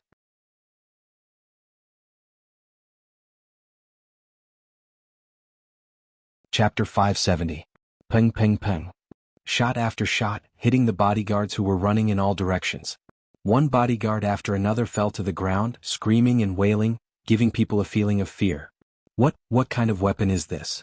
Shi rushed into a house under the protection of a few bodyguards. At this time he was in a very sorry state, his face full of fear. Just now, he had seen with his own eyes that 3 personal guards were hiding behind a thick wooden plank. However, when the gunshot rang out, a large hole was blasted in the wooden plank. The 3 people who were hiding were also blasted 3 to 4 meters away. This kind of powerful lethality completely defeated his arrogance. At this time he only had one feeling, and that was to quickly escape from here. Otherwise he really didn't know where he would be safe at this time. Ping ping ping, the sound of gunshots and explosions were endless, one after another. After the first explosion, there were always a few screams, which meant that more bodyguards were shot and died, or were seriously injured and lost the ability to fight. General, what do we do? A guard asked Cece with a pale face. His trembling legs represented his fear and nervousness at this moment. Think of a way to rush out, after all, he is only one person. She was also frightened, but after all he was a general, so he was able to quickly calm down. It was just that he was already very restrained, and no longer wanted to take Yang Qindong's life like before. The advanced firearms were already a headache, and this could be seen from the daily battle casualties that reached almost 10,000. Not to mention the cannons, the difference of one word meant that it was indeed an existence that could not be surpassed.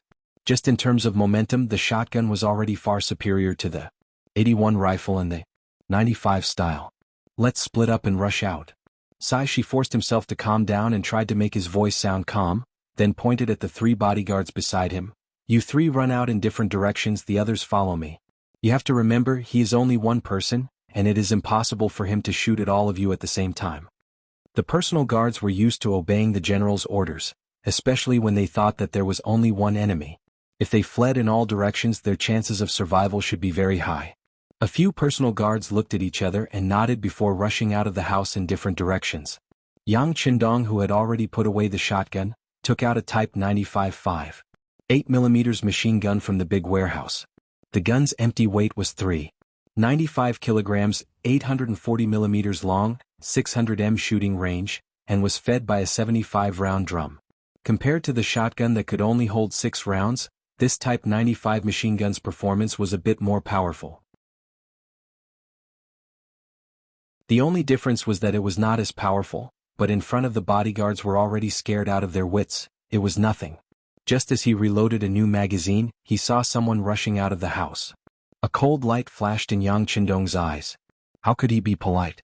He shot out a few shots, and the 3 guards who were fleeing in 3 different directions fell to the ground with a plop. Rush out. Saishi heard the sound of gunfire outside and knew that his chance was here. He yelled and brought the only 3 bodyguards with him out of the house. But right after he rushed out, he clearly saw the bodyguards' bodies on the street, including the 3 bodyguards who just rushed out. This. Saishi instinctively stopped and looked up at the roof. What he saw was Yang Qindong holding a Type 95 machine gun with a face full of killing intent. 222. After a few shots, the remaining 3 bodyguards fell backwards. If you looked closely, you would see that they were all shot in the forehead. For a machine gun to be able to hit the bullseye, it could be seen that Yang Qindong's familiarity and accuracy with guns had reached a new level. With a putong sound, Saishi also knelt on the ground. Different from the other bodyguards, his legs were shot. The powerful penetrating force of the machine gun shattered his leg bones, causing him to lose the ability to stand up. General? Shouts came from the houses on the side of the street. Some bodyguards rushed out as if they didn't care about their lives. Personal guards were indeed personal guards. Their loyalty to the general was many times higher than that of ordinary soldiers. But the reality was that their actions were completely useless.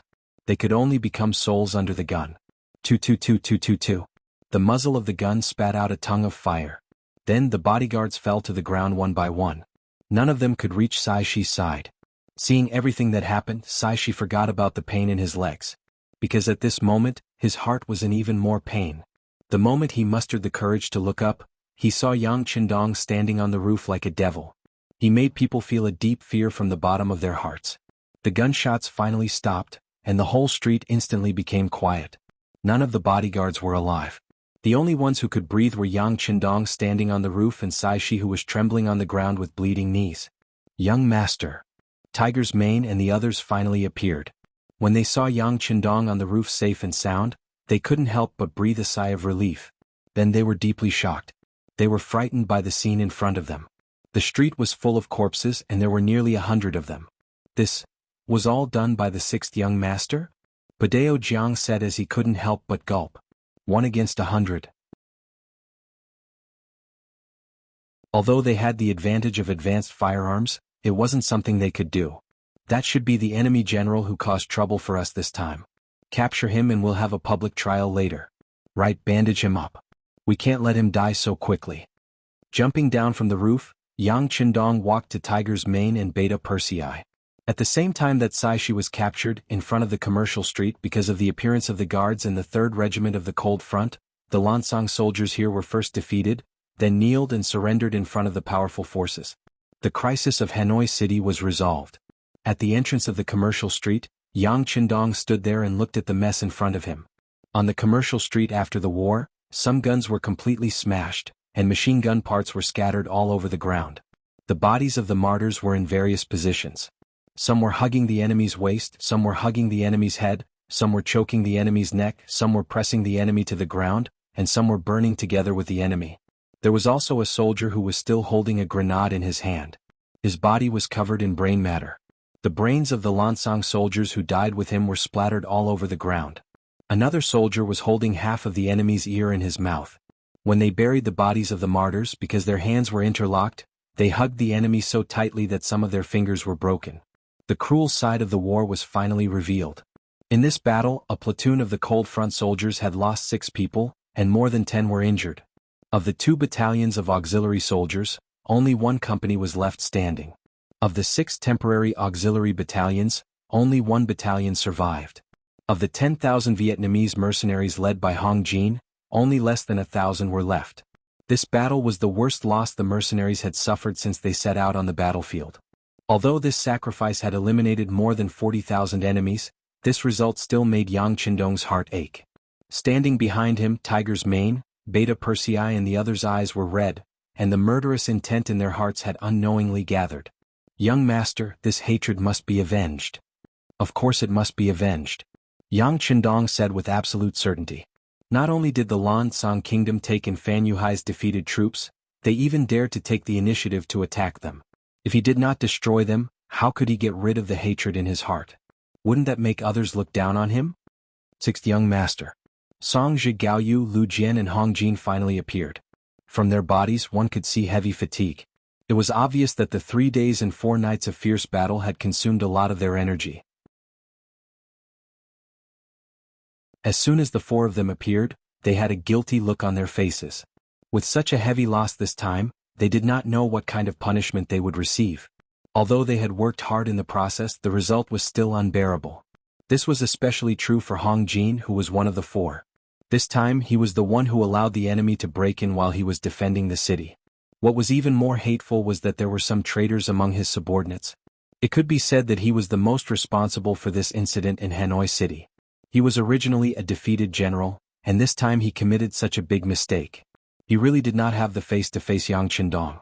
The reason why he came this time was to ask for forgiveness. He was even mentally prepared to be punished severely and even to hand over his military power. Yang Qindong stood there motionless like a mountain. His eyes swept across the 4 people's bodies and faces, bringing great pressure to them. Hong Jin's mistake was already mentioned.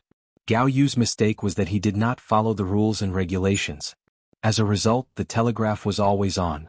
When it was needed, there was not enough power to receive the telegraph. Naturally, it was a big mistake to not be able to receive the news. Although Lu Jian worked hard in the battle as the highest-ranking officer of Lung Feng, he only cared about the small area in front of him. He did not think about commanding the auxiliary troops, did not help this force, and did not even arrange for them to be on the watchtowers. Otherwise, the battle would not have been so difficult. As for Songzhi himself, he only focused on developing the economy. He did not think about how to deal with the enemy if they attacked. This was a little short-sighted. He did not even make good use of the 10,000 educated youths in the city. This was also a big mistake. The 4 people who had made mistakes at this moment, no one dared to look at Yang Qindong. They all lowered their heads, waiting for the result of their punishment. Sigh. With a sigh, Yang Qindong knew that they were wrong. However, this was not what they wanted to face. It was because of their limited vision.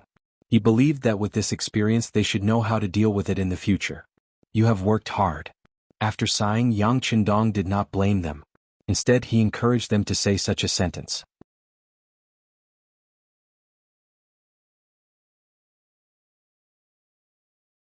Chapter 571. They were waiting to be reprimanded, even prepared to be punished severely and transferred from their original posts. Who would have thought that Yang Qindong would say such a thing? What did he mean? Was he praising their efforts? The 4 of them raised their heads in confusion. Yang Qindong knew that there were some things that had to be explained clearly. Your performance in this battle was not bad. No matter what, you were able to persist until the last moment. Moreover, from the reaction at the beginning of the battle, it was very commendable to be fearless in battle and fearless in death. If I must point out your mistakes, it would be your inexperience and lack of preparation. You were too careless. You thought that with the name of mercenaries, everyone in the world would be afraid of us and no one would find trouble with us. This is wrong. His tone was not very harsh. It was just the truth, but it was enough to make Songzhi and the others reflect. In this battle, unless Yang Qindong happened to be in Hanoi City, no one would have handled the matter better than Yang Qindong. Naturally, they could not blame anyone else. In ancient wars, when the city gate was opened, it was equivalent to the city falling. The fact that Hanoi City did not change hands was already very good. There was no reprimand or punishment as expected. Instead, it was Yang Qindong who reasoned with them and talked about his experience. It was only a 2-hour conversation, but it had benefited them greatly. They believed that if the same thing happened a second time, there would be a huge reversal. Perhaps they would not need any reinforcements to drive out the invading enemy. Song Zhe and the others finally turned around to rest. First, they had been fighting continuously for the past few days. Whether it was physically or mentally, they were too tense. They needed a good rest to adjust their body's condition. Second, they also needed to digest some of the words of the sixth young master and then come up with a plan to deal with any unexpected events. The others went to rest, but Yang Qindong did not. Instead, he went to the palace and began to deal with the matters that had happened in the past few days. 4 hours after Hanoi City was recaptured, the information from all sides was sent over. It turned out that it wasn't just Hanoi. Shiyu City and a few other major cities in Jianghu were also under attack. The only difference was that their opponent was the former Jiaoji's fugitive, Fan Yuhai. However, according to the reports, Fan Yuhai had yet to use his full strength. It seemed that he was waiting for the results of the battle in Hanoi City. This allowed Ruan Chunqing, Chindi, and the others to barely hold on to the city without suffering too many losses. Just a bunch of flies. Tell Commander Wu Sheng to send out the 3 battalions under his command. Take the initiative to attack in companies. If you see any enemy that refuses to submit, kill them. Yang Qindong's face was cold as he gave the order. If it wasn't for the fact that Hanoi City needed someone to hold the fort and the main force was still rushing towards Hanoi City from the sea, Yang Qindong would have personally dealt with Fan Yuhai.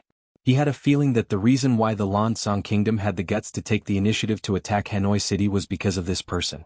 Do you want to retake Jiaoji? Very well, let's see who's the real deal. Yang Qindong, who owned the warehouse, naturally had a domineering aura that looked down on the world. With the help of the 10,000 or so educated youths, Hanoi City was quickly restored to its original state. The corpses on the streets were carried away and the blood that flowed out was washed clean. On the surface, there didn't seem to be any difference. However, if one had to point out a change, it would be that there was an additional large Jingguan outside Hanoi City. The Jingguan was made up of the heads of over 40,000 people. Beside the Jingguan, there were a few tall wooden pillars with the corpses of Sai Shi and a few others hanging on them. Yang Qindong wanted to use this method to send a message to those who were plotting against him. This is the result of making an enemy out of me.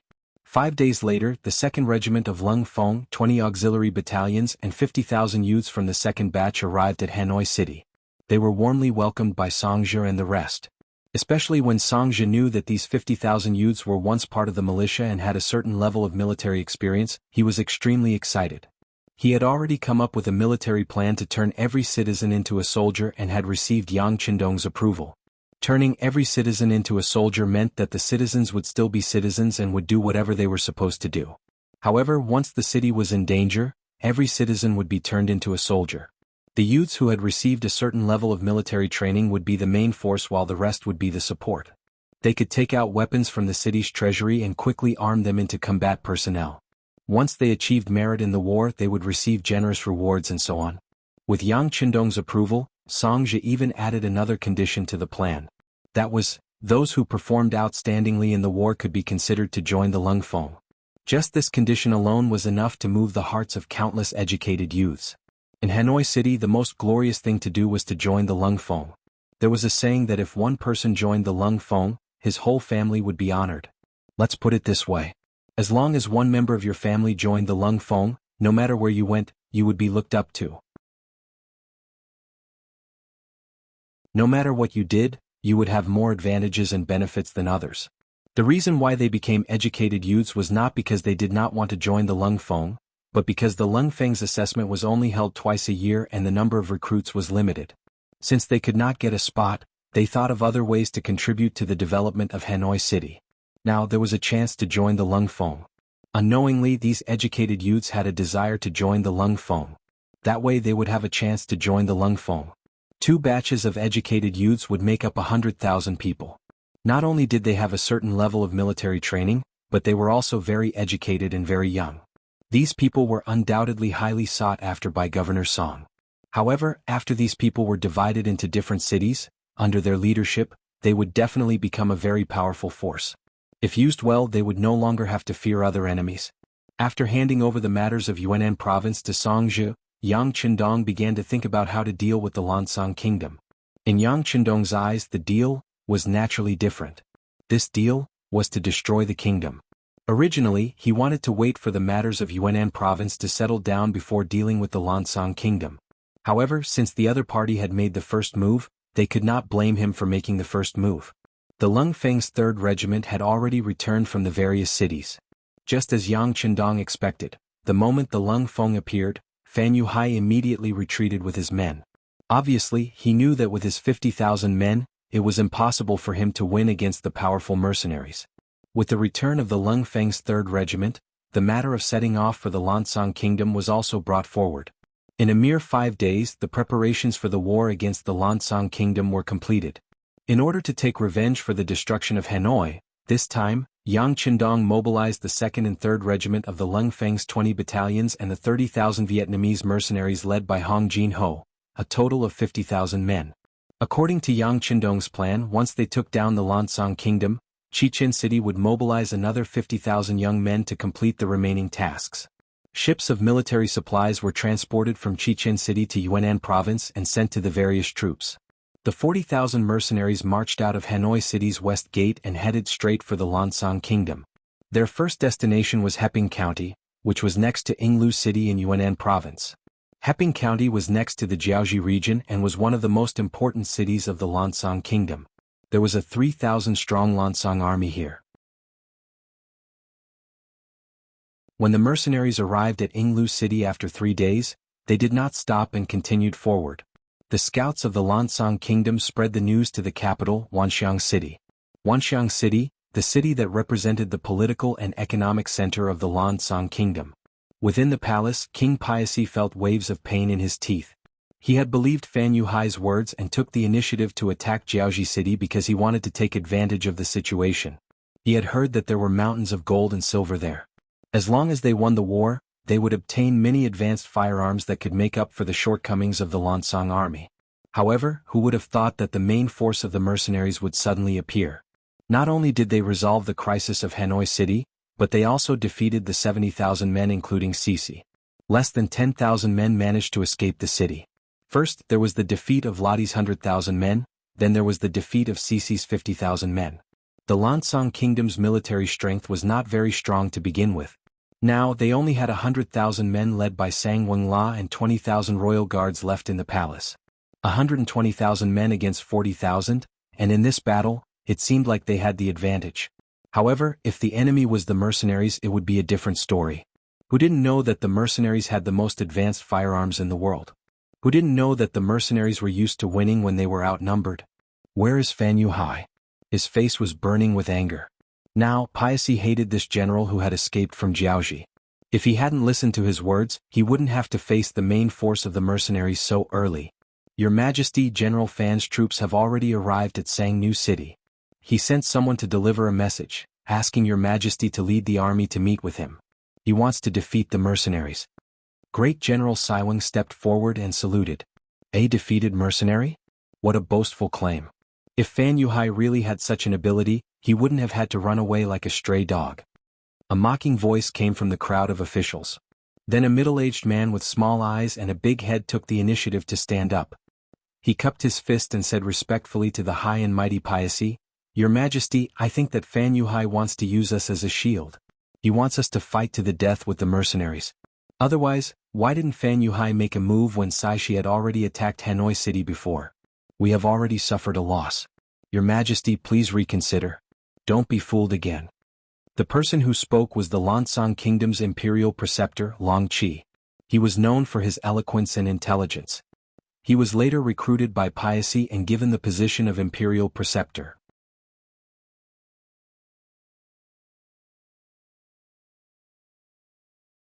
Chapter 572. It could be said that if Sang Wenla was the representative of the military, then Long Qi was the representative of the civil officials. When such a person stood up to express his opinion, he quickly received the support of many civil officials below. Not only that, some people simply talked about the previous sneak attack on Hanoi City. They accused it of being a mistake and playing with fire. It would only put the Lancang kingdom in danger. Since ancient times, civil and military officials could not coexist. This was determined by their nature. Just like how military officials could only show their usefulness on the battlefield, civil officials needed the world to be peaceful. Only then could they display their talents. Once a war broke out, their abilities would be of little use. This was also why in history, whenever a war broke out, the civil officials would always advocate for peace while the military generals would always advocate for war. Paisai was still sitting on the high seat and watching everything with a smile. For an emperor, the balance of power represented their means. Civil and military opposing each other, this was what he wanted to see from the bottom of his heart. But when he saw the morale of the civil officials getting higher and higher, Sang Wenla and the other military officials slowly stopped talking and kept silent, he also saw that something was wrong. He hoped for the balance of power, but he definitely did not want to see either side getting bigger. Enough. Seeing that the situation was completely one-sided, Paisai finally had to stand up and speak. With this shout, the hall quickly quieted down, showing that King Paisai's authority was still very strong. The matter of the alliance with Fan Yuhai was discussed before. How can we break the agreement? Besides, the mercenaries first attacked General Ladi and killed him. This time they killed General Sisi. We are already irreconcilable with them. Let's not think about getting along peacefully. Sang Wenla, this king now orders you to lead the army north and meet with General Fan Yuhai in Sangnu City. We must keep the enemy army out of the country. This subject understands. Sang Wenla lowered his head and respectfully agreed. When he raised his head, he looked at Long Qi and the others with a somewhat provocative gaze. The meaning of showing off was very obvious. The court meeting ended with the king's words. If Sang Wenla began to deploy the army, he also sent people to supervise the army's food. This time, an army of 100,000 was going to war. Just eating and drinking every day was not a small expense. Imperial tutor, General Sang is here to rush us for food and clothing. As soon as he returned to his residence, Long Qi saw some relevant officials waiting for him in front of his residence. He was not in a good mood, so he waved his hand impatiently. Here, give me whatever you want. State Preceptor, there are very few military supplies left in the national treasury. Do we have to take them all out at once? A few officials asked with constipation on their faces. They couldn't be blamed for being in such a difficult situation. First, 100,000 soldiers were defeated, and then 50,000 soldiers were defeated. Along with them, there were also a lot of military supplies. After a few battles, the inventory in the national treasury was getting smaller and smaller. And this time, Sang Wenla was even more greedy. He wanted the weapons and clothes of 100,000 people. This was already their limit. If they really took out the weapons according to this request, the treasury would be empty. If there was a need, they would not be able to take out anything. At that time, once the king gave the order, what would they do? That was why he came to seek advice from the imperial tutor.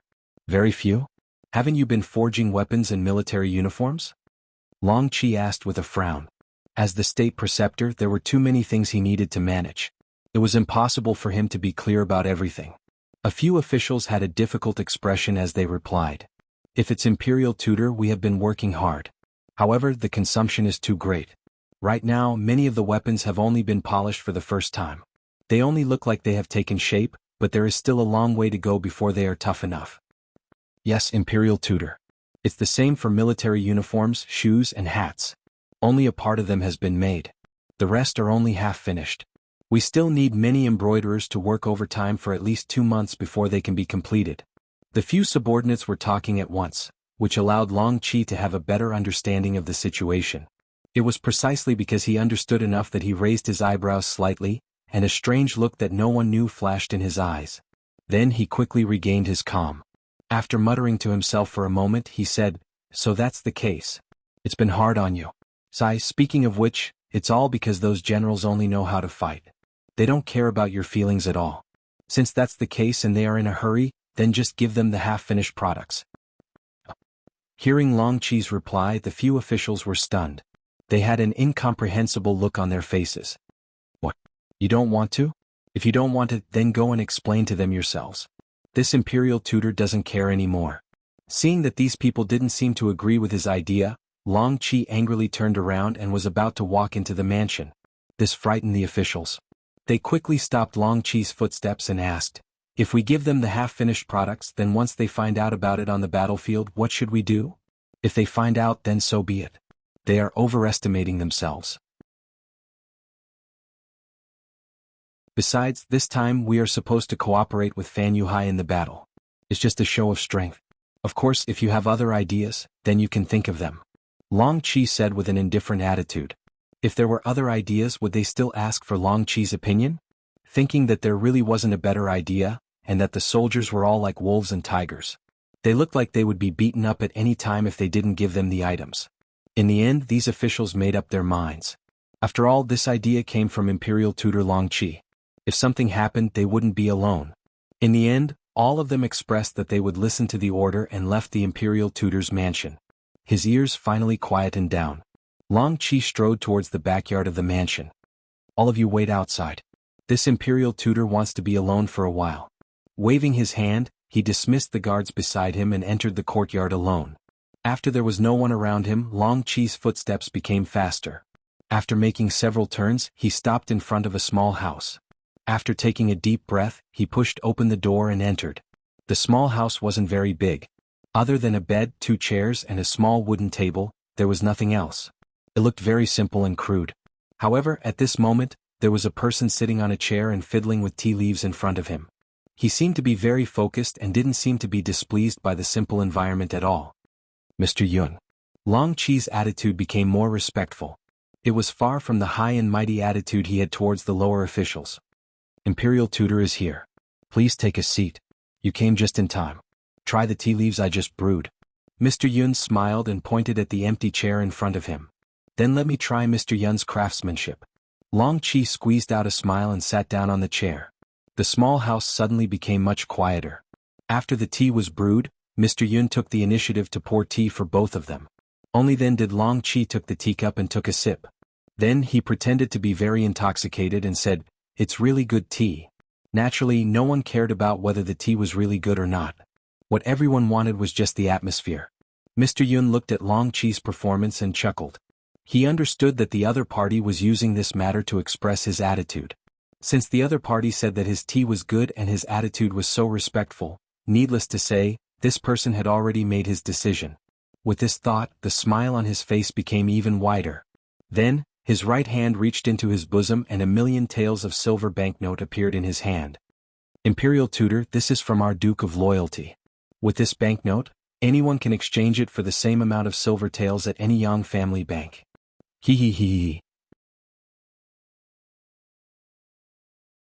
Long Qi unceremoniously reached out and took the banknote. The smile on his face was as bright as a blooming flower as he said, "Duke of Loyalty is really generous. Long Qi admires you." This banknote was worth 1,000,000 taels of silver. Just how big was the Lansong kingdom? In a year, the national treasury's income was only about 2,000,000 taels of silver. This banknote was half a year's income. Who wouldn't be envious of it? Carefully putting the banknote into his bosom, Long Qi did not wait for Mr. Yun to speak. That's right, this is only the beginning. Duke of Loyalty said that as long as Imperial Tutor does well, he will give you a total of 5,000,000 taels of silver. This can be considered as a form of support for the Long family's business in the future. When he heard the figure of 5,000,000 taels of silver, Long Qi, who was still smiling mischievously, could not help but suck in a breath of cold air. That was a huge amount of wealth. With this, even if the Long family did not do anything, just the interest alone would be enough to feed them for several generations.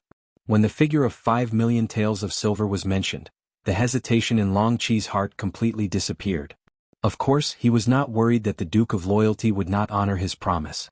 This was because he would become a role model. Whether it was good or bad, many people would see it. If the Duke of Loyalty really dared to play tricks with him, it would only cause more people's hearts to turn cold. It was said that the Duke of Loyalty was a person who did great things. He would not do things without propriety. Long Qi's thoughts were not wrong. Yang Chendong did not have the slightest intention of playing tricks with him. Since he had mentioned the figure of 5,000,000 taels of silver, he would definitely honor it. This was related to his image to the outside world. How could he do something that would destroy his own Great Wall? Then again, the reason why he had to pay such a huge price was because Long Qi himself was worth this price. 5,000,000 taels of silver was not a small amount in any country. However, when placed in the Crimson City that produced all kinds of novel goods, it was really not much. This was the advantage of having capital. As the saying goes, money can make the devil push the millstone. When the amount of silver reached a certain amount, it was not impossible for the millstone to push the devil. Furthermore, fighting a war was fighting for money. If one won a war, one could plunder more resources and good things. This seemed to have become a kind of cycle. It was just that if some people played it well, it would form a virtuous cycle. If some people did not play it well, it would easily collapse.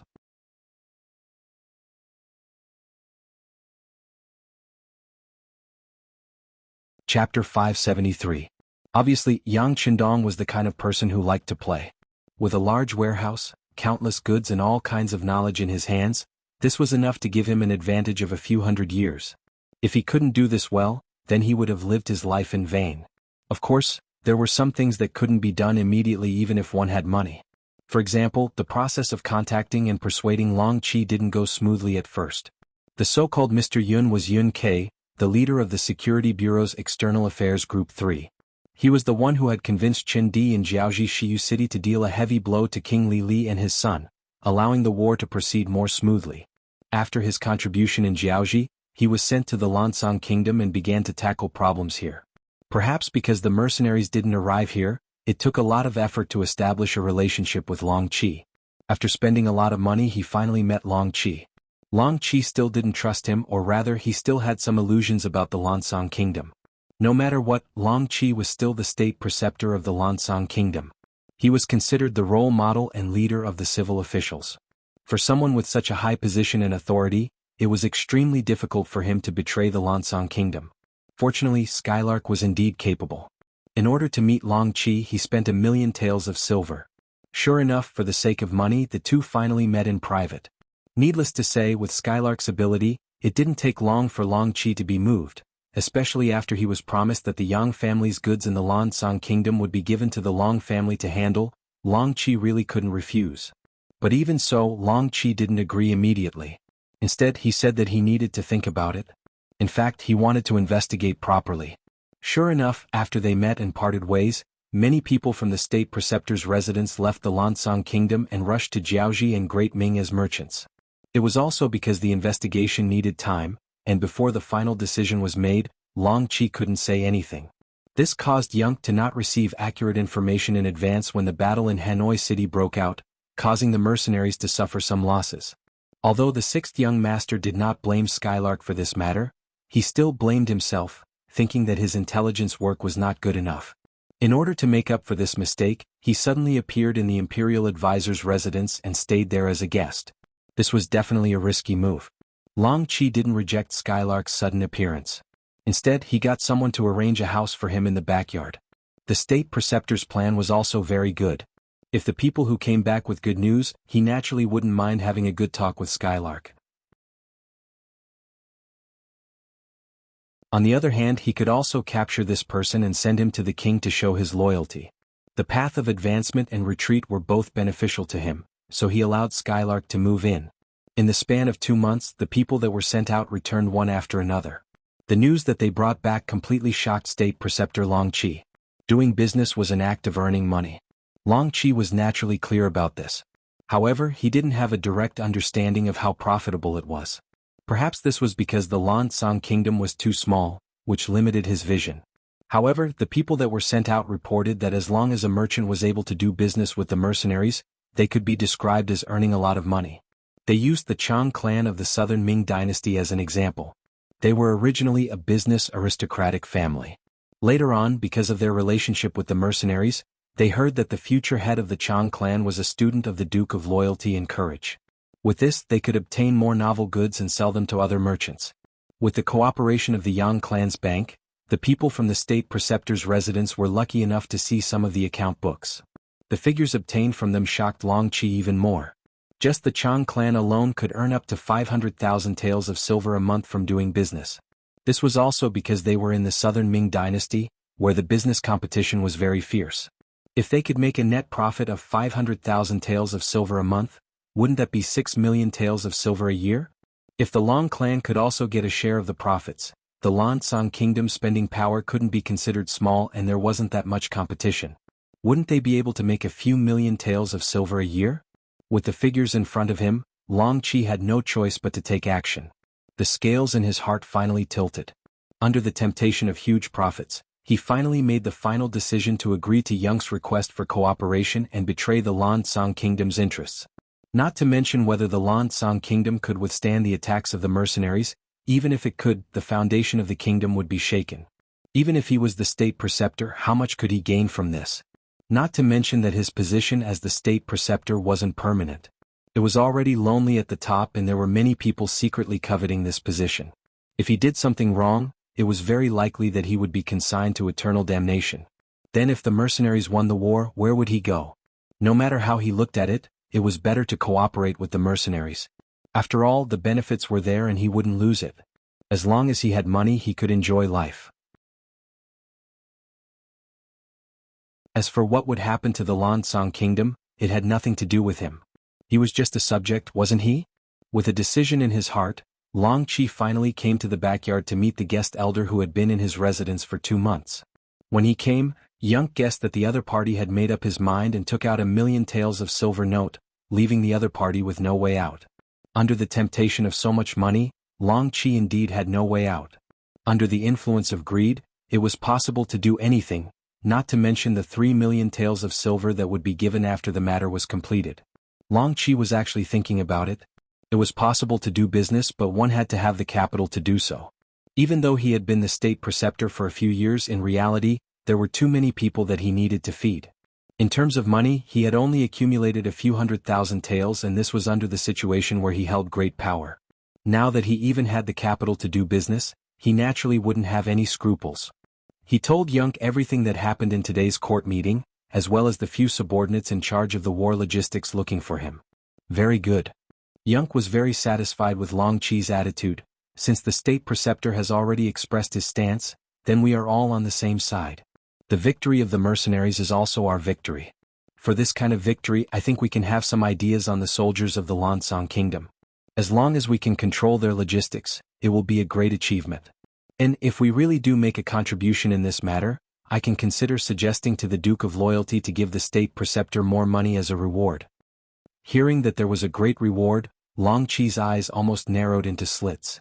In order to express his gratitude, he revealed another piece of information. Mr. Yun, my people have discovered that many of the Han people stationed in the Lan Song kingdom are being gathered. As for what they are doing, I am not too sure. Oh, there is such a thing?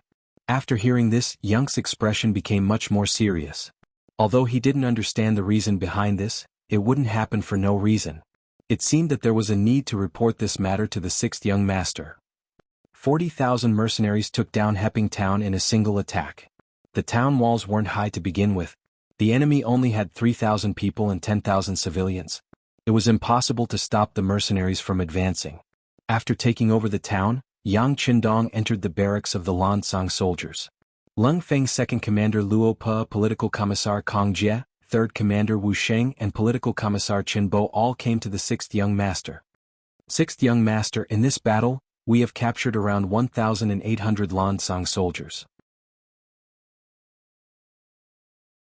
How should we deal with them? Should we send them back to Vietnam with the civilians and send them back to Ryukyu Island by sea? The political commissar of the 2nd Regiment, Kong Jie, asked. Things like this after a battle were usually handled by political cadres like them. Send the civilians back. There is no need for the soldiers. Kill them all. Yang Qindong was still looking at the sand table that Tiger's Mane had just made. He didn't even raise his head as he spoke. Kill them all? Kong Jie thought he heard wrong and asked again. Yes, kill them all. The martyrs of Hanoi City need an explanation from us. Since the Lan Song nation dared to find trouble with us, they should be prepared for our revenge. Yang Qindong raised his head as he spoke. Then, his gaze swept across Luo Pa and the other 3. What? Do you have any questions? Being stared at by Yang Qindong, the 4 of them instantly felt pressured. However, the political commissar of the 2nd Regiment, Kong Jie, and the political commissar of the 3rd Regiment, Qin Bo, gritted their teeth and spoke out together. 6th young master, killing prisoners is not a good thing. Qin Bo was originally a military officer. Even now, he was still the battalion commander of the 2nd Battalion of the 3rd Regiment. However, since he was also the political commissar of the regiment, he had to carry out his authority. He stood up and spoke out together with Kong Jie. Yang Qindong raised his eyebrows. He seemed a little displeased. Of course, killing prisoners is not good. However, it is also a means of war. As long as it can intimidate the enemy, this young master thinks that the death of these 1,800 people is worth it. Alright, it's settled. Go and carry it out. He casually waved his hand and concluded the matter. He did not give anyone else the right to speak. Yang Chendong was already giving them face by explaining to the two political commissars. If they still had any objections, then he wouldn't mind replacing them.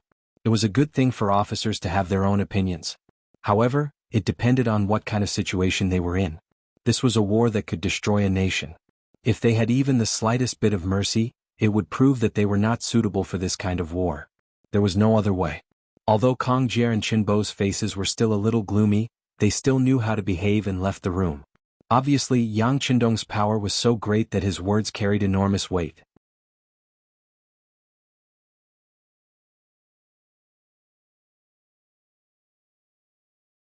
Chapter 574. Since it was an order from the sixth young master, they had to carry it out. This was also the first lesson they learned after becoming the Cold Vanguard, which was to obey orders. The officers retreated. Yang Chendong, who was still looking at the sand table, punched the name of Wood Province. Order: the entire army will rest for a day, then attack Wood Province. Yang Chendong's words carried a hint of killing intent. The tragic scene in Hanoi City's commercial street had provoked him. His dream was to lead all the Han people to the peak of the world. He had just taken a step forward, but he had already suffered such a blow. This made him feel very guilty, and he also planned to vent his anger on Lansang Nation. Peace Town had been broken, and the mercenaries were charging towards Wood Province. After the frontline battle report returned, Fan Yuhai had already sent people to Lansang Land's capital, Wanxiang City, to urge for reinforcements. He even said that if reinforcements did not appear, he would retreat. He had originally come to help Lansang Nation, but now that the main character had not appeared, what was the meaning of him, the helper, staying here? Fan Yuhai's heart desired to defeat the mercenaries. In order to achieve this goal, he had made a lot of preparations this time. However, this did not stop him from scaring Lansang Nation. After all, the mercenaries were now in Lansang Nation's territory. By the time Fan Yuhai's men arrived at Wanxiang City, Sang Wenla had already led 100,000 soldiers out of the city. Since the king had already given the order, he naturally did not dare to delay. However, the required rations had not been gathered, and he could not possibly let the soldiers go to the battlefield on an empty stomach. Wasn't this? He had just finished preparing the military supplies when he led the army out. However, he did not know how terrible the rations that he had spent so much effort to obtain were. The rice was old, and it was the kind that had already started to rot and mold. The weapons were semi-finished products.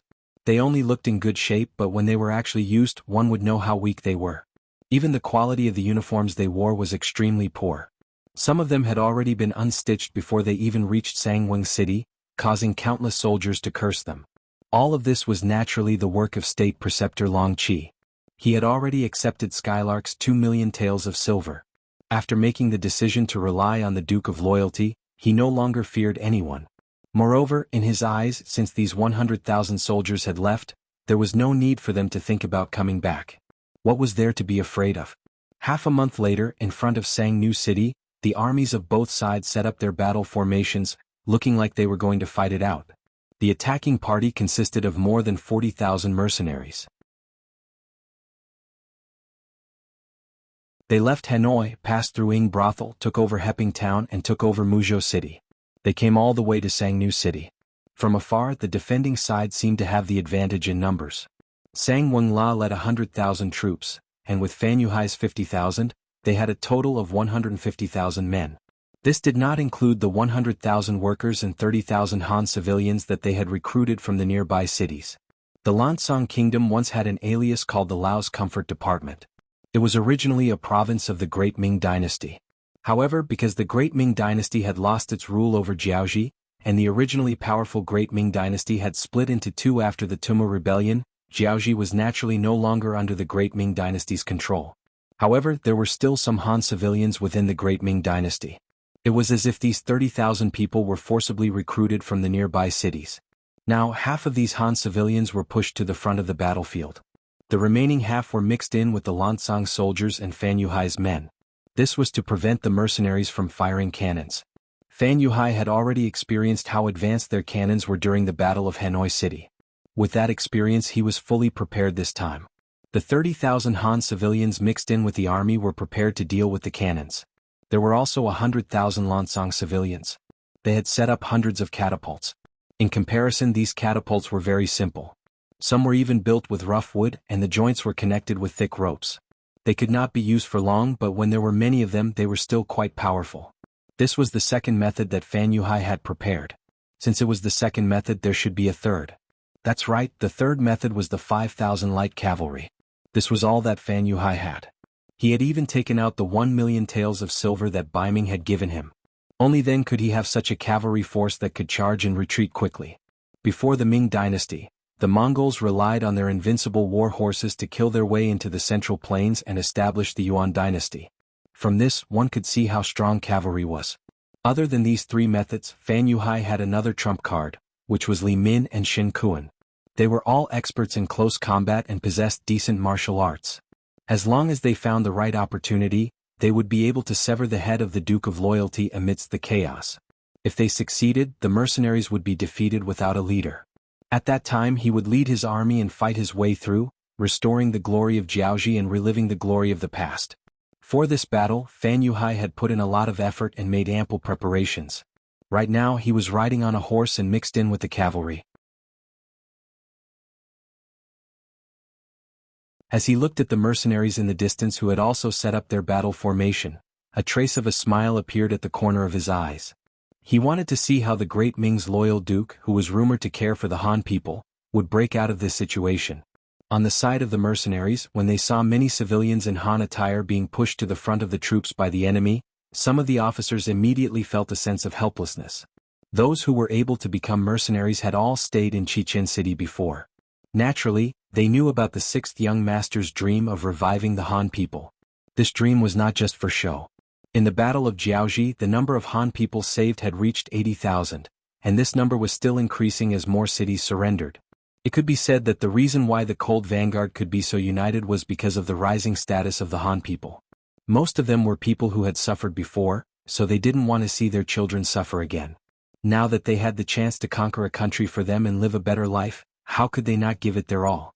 However, with so many of their compatriots standing in front of them and blocking their way, they felt like they had punched cotton, and it was very depressing. Through the binoculars, Yang Qindong saw the enemy's formation clearly, and a cold glint flashed in his eyes. Forcing the people to fight was clearly a despicable act, and it was shameful for a real man. If such a thing happened in the future, it would definitely be opposed and reprimanded by all the countries in the world.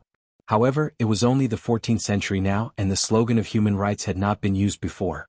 Even Yang Qindong himself did not know how many people he had built, so it would be ridiculous to talk about human rights at this time. It could be said that the war at this time was all about cruelty and unscrupulous means. Fan Yuhai's actions made some people curse him for not being a hero and not doing things in an open and above-board manner. There was really nothing else to say about it. Young master. Tiger's Mane stood at the side and shouted, not knowing what to do. The two commanders of the Cold Vanguard and the political commissar came to Yang Qindong's temporary command center.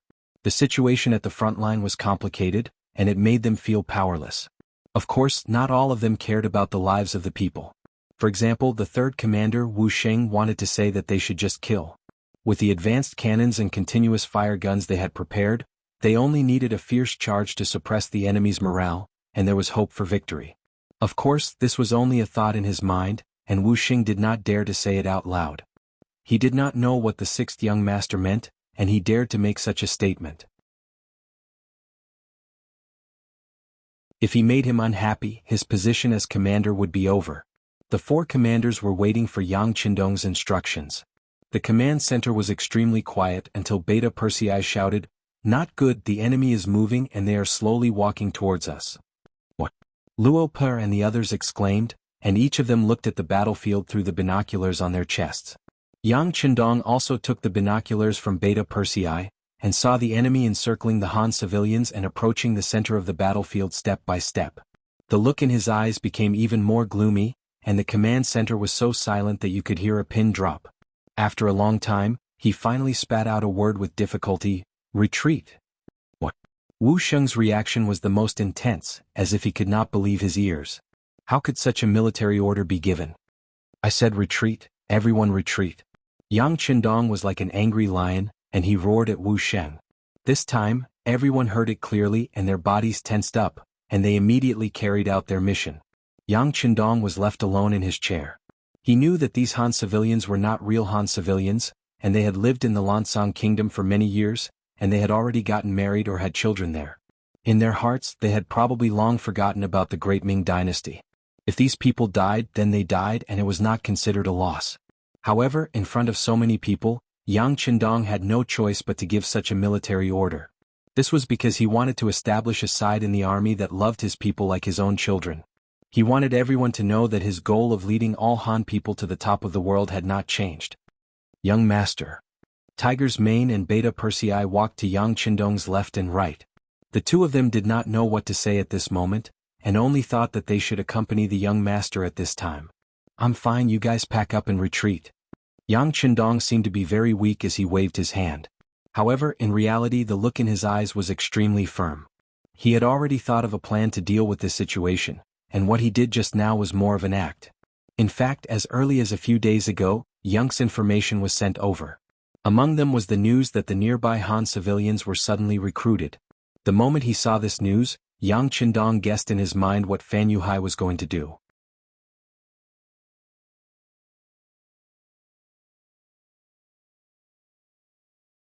Chapter 575. Using civilians as hostages. Perhaps the ancient people did not experience this many times.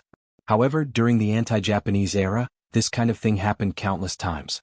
However, this seemingly old-fashioned method was the most effective against those benevolent and righteous people.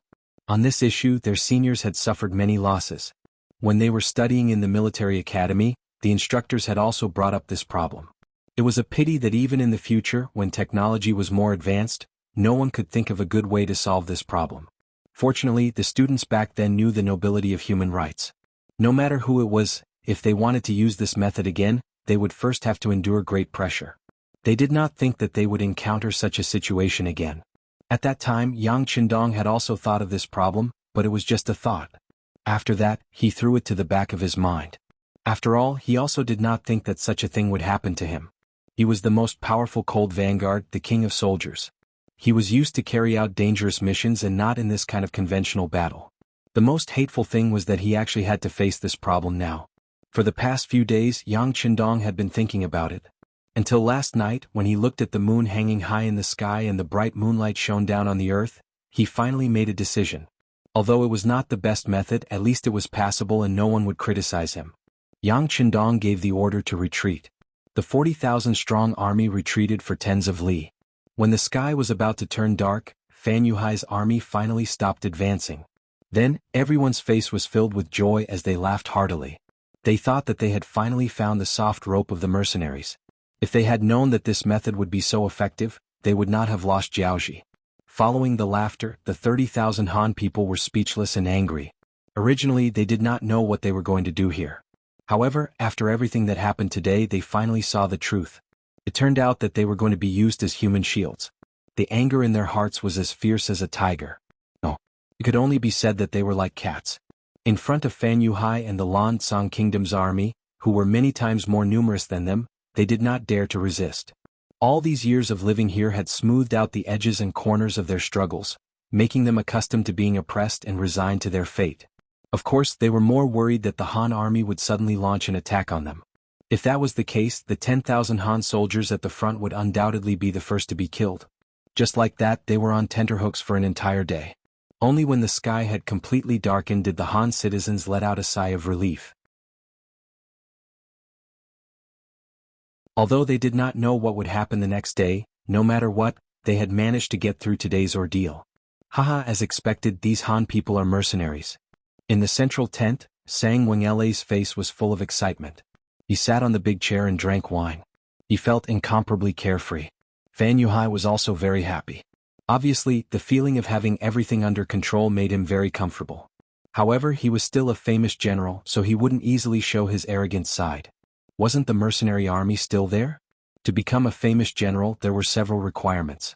For example, accurate judgment, fearless courage, the ability to control the entire situation, as well as a humble and cautious mentality. Fan Yuhai was undoubtedly qualified, but his years of cautiousness still made him say to Sang Wengla, "General Sang, it's too early to be happy. The mercenaries are only retreating, they have not been defeated by us. Looking at these mercenaries, their military discipline is indeed strict. Even when they were retreating, they were still in an orderly manner. They will not be easy to deal with. As for the 30,000 Vietnamese mercenaries, their morale is already starting to weaken. Why don't we attack them when we advance tomorrow? As long as these 30,000 people are defeated, it will definitely affect the main force of the mercenaries. At that time, our opportunity will be presented. Everything that happened today had already proven Fan Yuhai's ability. Sang Wenla naturally believed in his words. He nodded.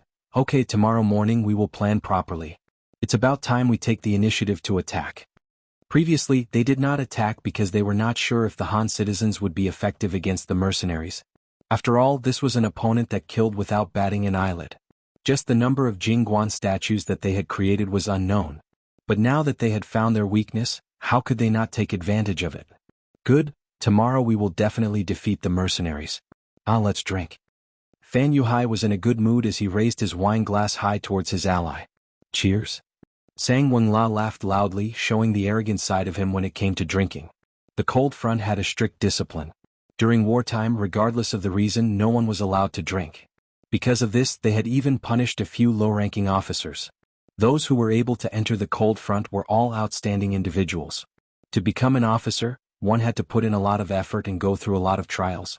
Their family was extremely proud of having an officer in the cold front. But it was precisely because of drinking that they were taken away that they were wrongly accused. With such an example, even those who loved to drink could only suppress their desire for good food. There was no other choice. The treatment of the cold front was too good, and the halo that it gave off was too strong. No one was willing to voluntarily withdraw from such a team. At this moment, not only was no one in the cold front drinking, they were all sitting quietly. A strong sense of pressure was building up above their heads. For the first time, the incident during the day made them feel helpless. Facing their own compatriots, some of them even felt hatred in their hearts. Perhaps it was because their daily political work was too good, but the word, surrender, did not exist in the dictionary of the cold front soldiers. Even if they were the only ones left on the battlefield, they would still fight fiercely to show their existence. After all, if they became martyrs, their families would be respected and treated well. If they became captives, their families would not be able to raise their heads with them for the rest of their lives. Under this kind of ideological education, they looked down on those who were spineless, even if they were Han citizens. Just like the 10,000 Han citizens who walked in front of the enemy during the day. Although they were forced to do so and had their own difficulties, it was not a reason for them to help the enemy do evil. Could it be that if the mercenaries in the cold front were defeated, these Han citizens would be considered meritorious? Would they be able to live a good life? The answer was obviously not like that. If the mercenaries were defeated, these Han citizens would no longer have any value. Although they would not be killed immediately, they would not be able to live a good life. Furthermore, because the mercenaries had injured many of the Lansang Kingdom soldiers, they would only vent their anger on these Han citizens. In other words, from the moment the mercenaries appeared on the land of the Lansang Kingdom, these Han people only had two choices. One was to live in grievance, the other was to bravely stand up and resist. Perhaps they would die, but perhaps they would be able to completely change the trajectory of their lives. This principle could be seen by all the cold front soldiers, but these Han citizens did not seem to be able to see it. Perhaps it was because they were uneducated and did not know how to think, or perhaps they did not know what resistance was. They did not know how to rely on their own efforts to earn the respect of others, to obtain their own dignity. Or perhaps they did not even want to consider and face this problem. If that was the case, what was the difference between these people being alive and dead? For the sake of these people, they had no choice but to retreat. Who would feel good about it? If not for the strict discipline of the cold front soldiers, where obeying orders was the first thing they learned after joining the army, they would not have retreated step by step and revealed a trace of helplessness. However, the orders came from the 6th young master, so naturally they could only obey. The cold front soldiers and the 20 auxiliary battalions ate dinner in such an atmosphere. After that, no one said a word, silently hugging their rifles and returning to their own barracks. The sky was already dark, but not a single soldier said that they were going to sleep. Under this suffocating state of mind, they probably would not be able to sleep even if they were asked to. Who knew if they would have nightmares when they finally fell asleep? No, we can't allow others to bully us like this. We must resist. Among the auxiliary soldiers, a company commander called Wang Yong suddenly broke the silence and stood up. Wang Yong's personality was straightforward. In order to avenge his family, he did not hesitate to enter the cold front soldiers' barracks under the guise of herding pigs and caused a huge ruckus. Fortunately, he was lucky enough to meet the sixth young master, Yang Chendong. After that, not only did he kill his enemy, Qing Yuan, from the Huang bandit army, he was also assigned as a temporary auxiliary soldier. After experiencing more than a dozen battles, Wang Yong finally matured. Not only did he become an auxiliary soldier, but he also became a company commander of the auxiliary soldiers. With his personality, it was normal for him to suddenly stand up and express his unfairness at this time.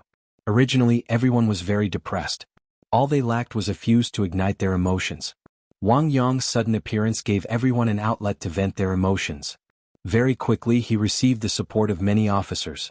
Everyone was holding a breath in their hearts, but they did not know what to do. Since someone said that it was unfair and wanted to ask the sixth young master for help, many officers stood up. At first it was only Wang Yong's battalion. Soon this atmosphere spread to the other battalions and they received even more support. In the end, even the cold front soldiers joined in. Commander Wu Sheng became the leader of the crowd. He brought more than 50 officers of platoon rank and above to the temporary command center. "What are you all doing?"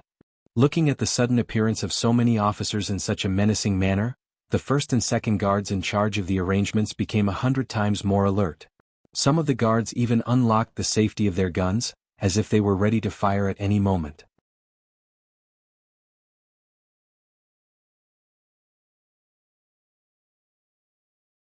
Chapter 576. The captain of the first guard team, Qiu Vi, and the captain of the second guard team, Dao Xiao, were also holding their guns. Their eyes were filled with anger, especially when they looked at Wu Sheng, the leader of these officers. Their eyes were filled with murderous intent. Obviously, they thought that this was a mutiny and that Wu Sheng was the leader. Wu Sheng's face turned bitter when he noticed the two guard captains' murderous gazes. He would not dare to harm the sixth young master even if he had 100 guts. He was here to ask for a battle. In order to avoid any misunderstandings, he and the other officers did not bring any weapons. "Captains, you've misunderstood. We're here to request a battle. We're not here to harm the sixth young master. We don't have the guts to do that." In order to clear up the misunderstanding, Wu Sheng nervously explained. Qiu Vi and Dao Xiao did not listen to Wu Sheng's explanation.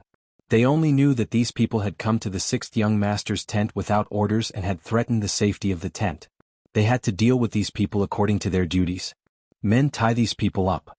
Once the two captains gave the order, 60 guards ran out from all corners and pounced on the 50-plus officers like ferocious tigers. These guards did not care what they were here for. Since their captains had given the order, they did not hold back. They used all their strength and pressed the officers who had come to ask for a battle to the ground. However, the officers didn't dare to resist. If they did, it would be no different from a rebellion. But the problem was, who dared to rebel against Yang Chendong? Soon the 50 officers were restrained. Their hands were tied behind their backs and pressed to the ground. Some of the officers had to pay a price for this. For example, their mouths came into close contact with the ground and they were already eating dirt. Wu Sheng was also held down. Perhaps because he was the captain and a fierce general, the number of people holding him down increased from 1 to 2. With the 8 captains, Jiang Yuping, controlling him, he could not resist at all.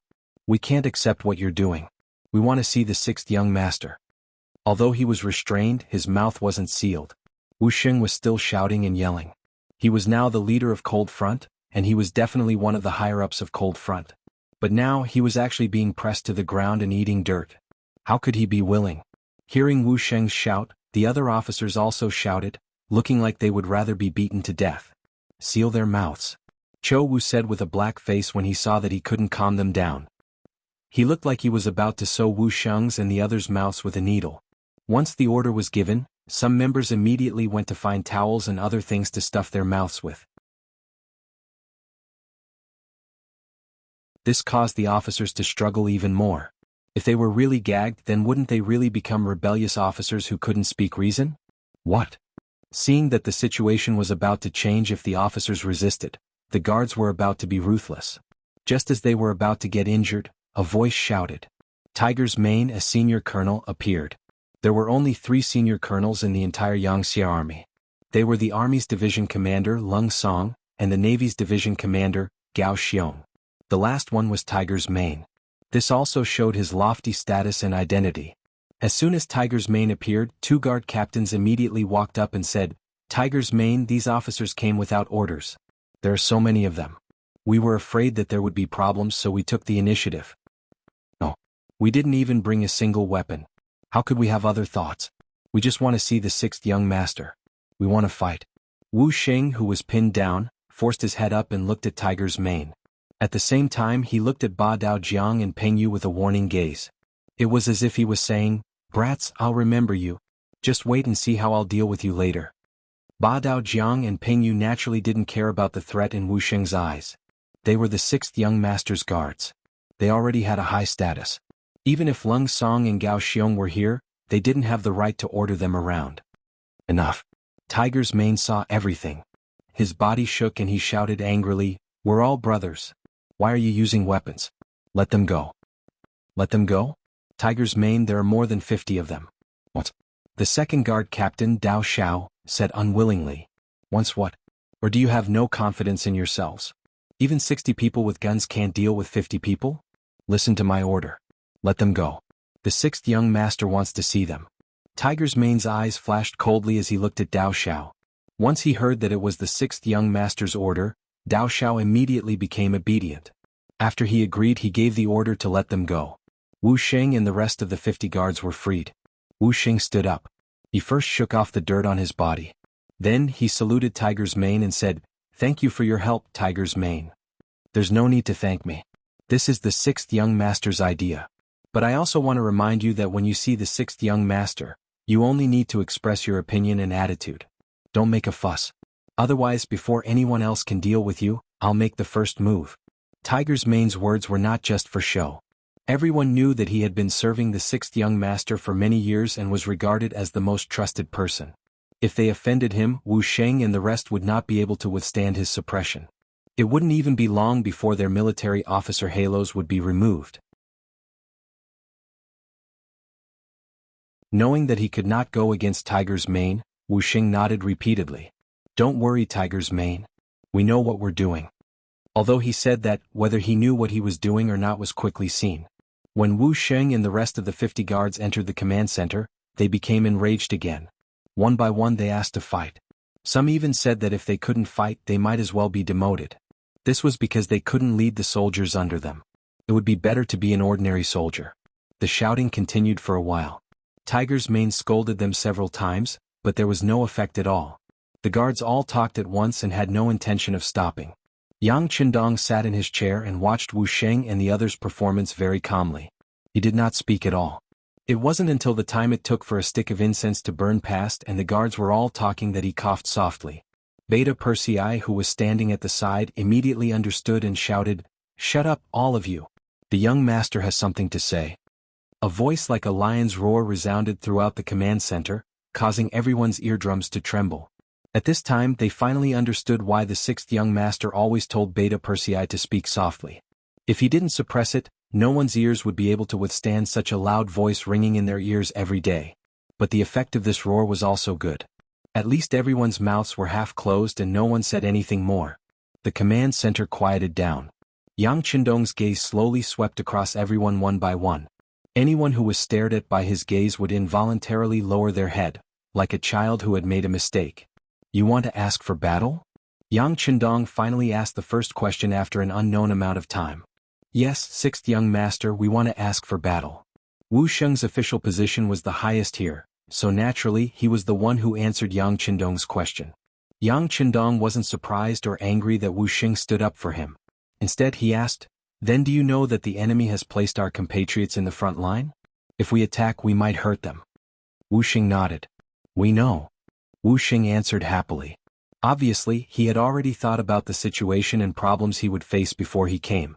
Thus, not only did he answer without hesitation, he also said the following words very smoothly, "But we also know that if we blindly retreat, it will not only harm our compatriots in front of us, but even our Han compatriots behind us will also be implicated.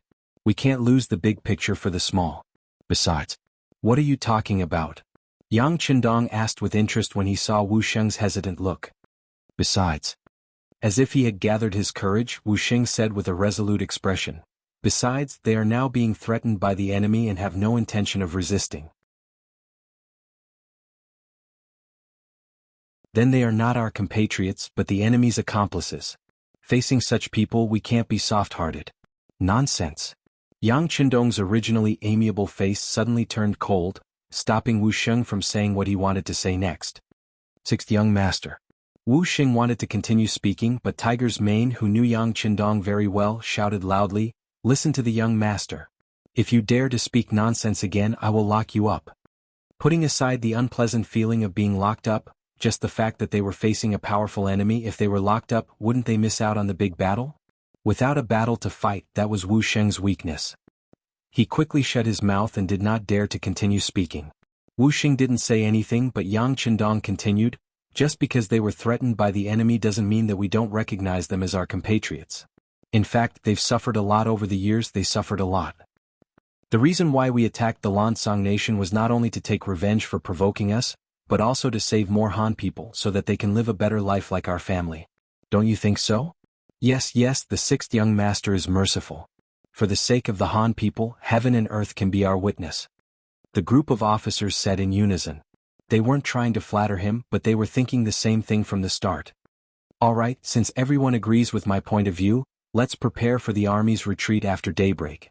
If there are no other questions you can all go back. Yang Qindong waved his hand helplessly as if the matter had been settled. You're tuning in to the Han Li's Wuxia Adventures YouTube channel. We're so grateful for your support and don't forget to subscribe to join us on this incredible journey through captivating stories. Your generosity through donations truly makes a world of difference, as it's the primary source of revenue that allows me to expand and enhance this channel for you. Thank you from the bottom of my heart for being a part of this adventure.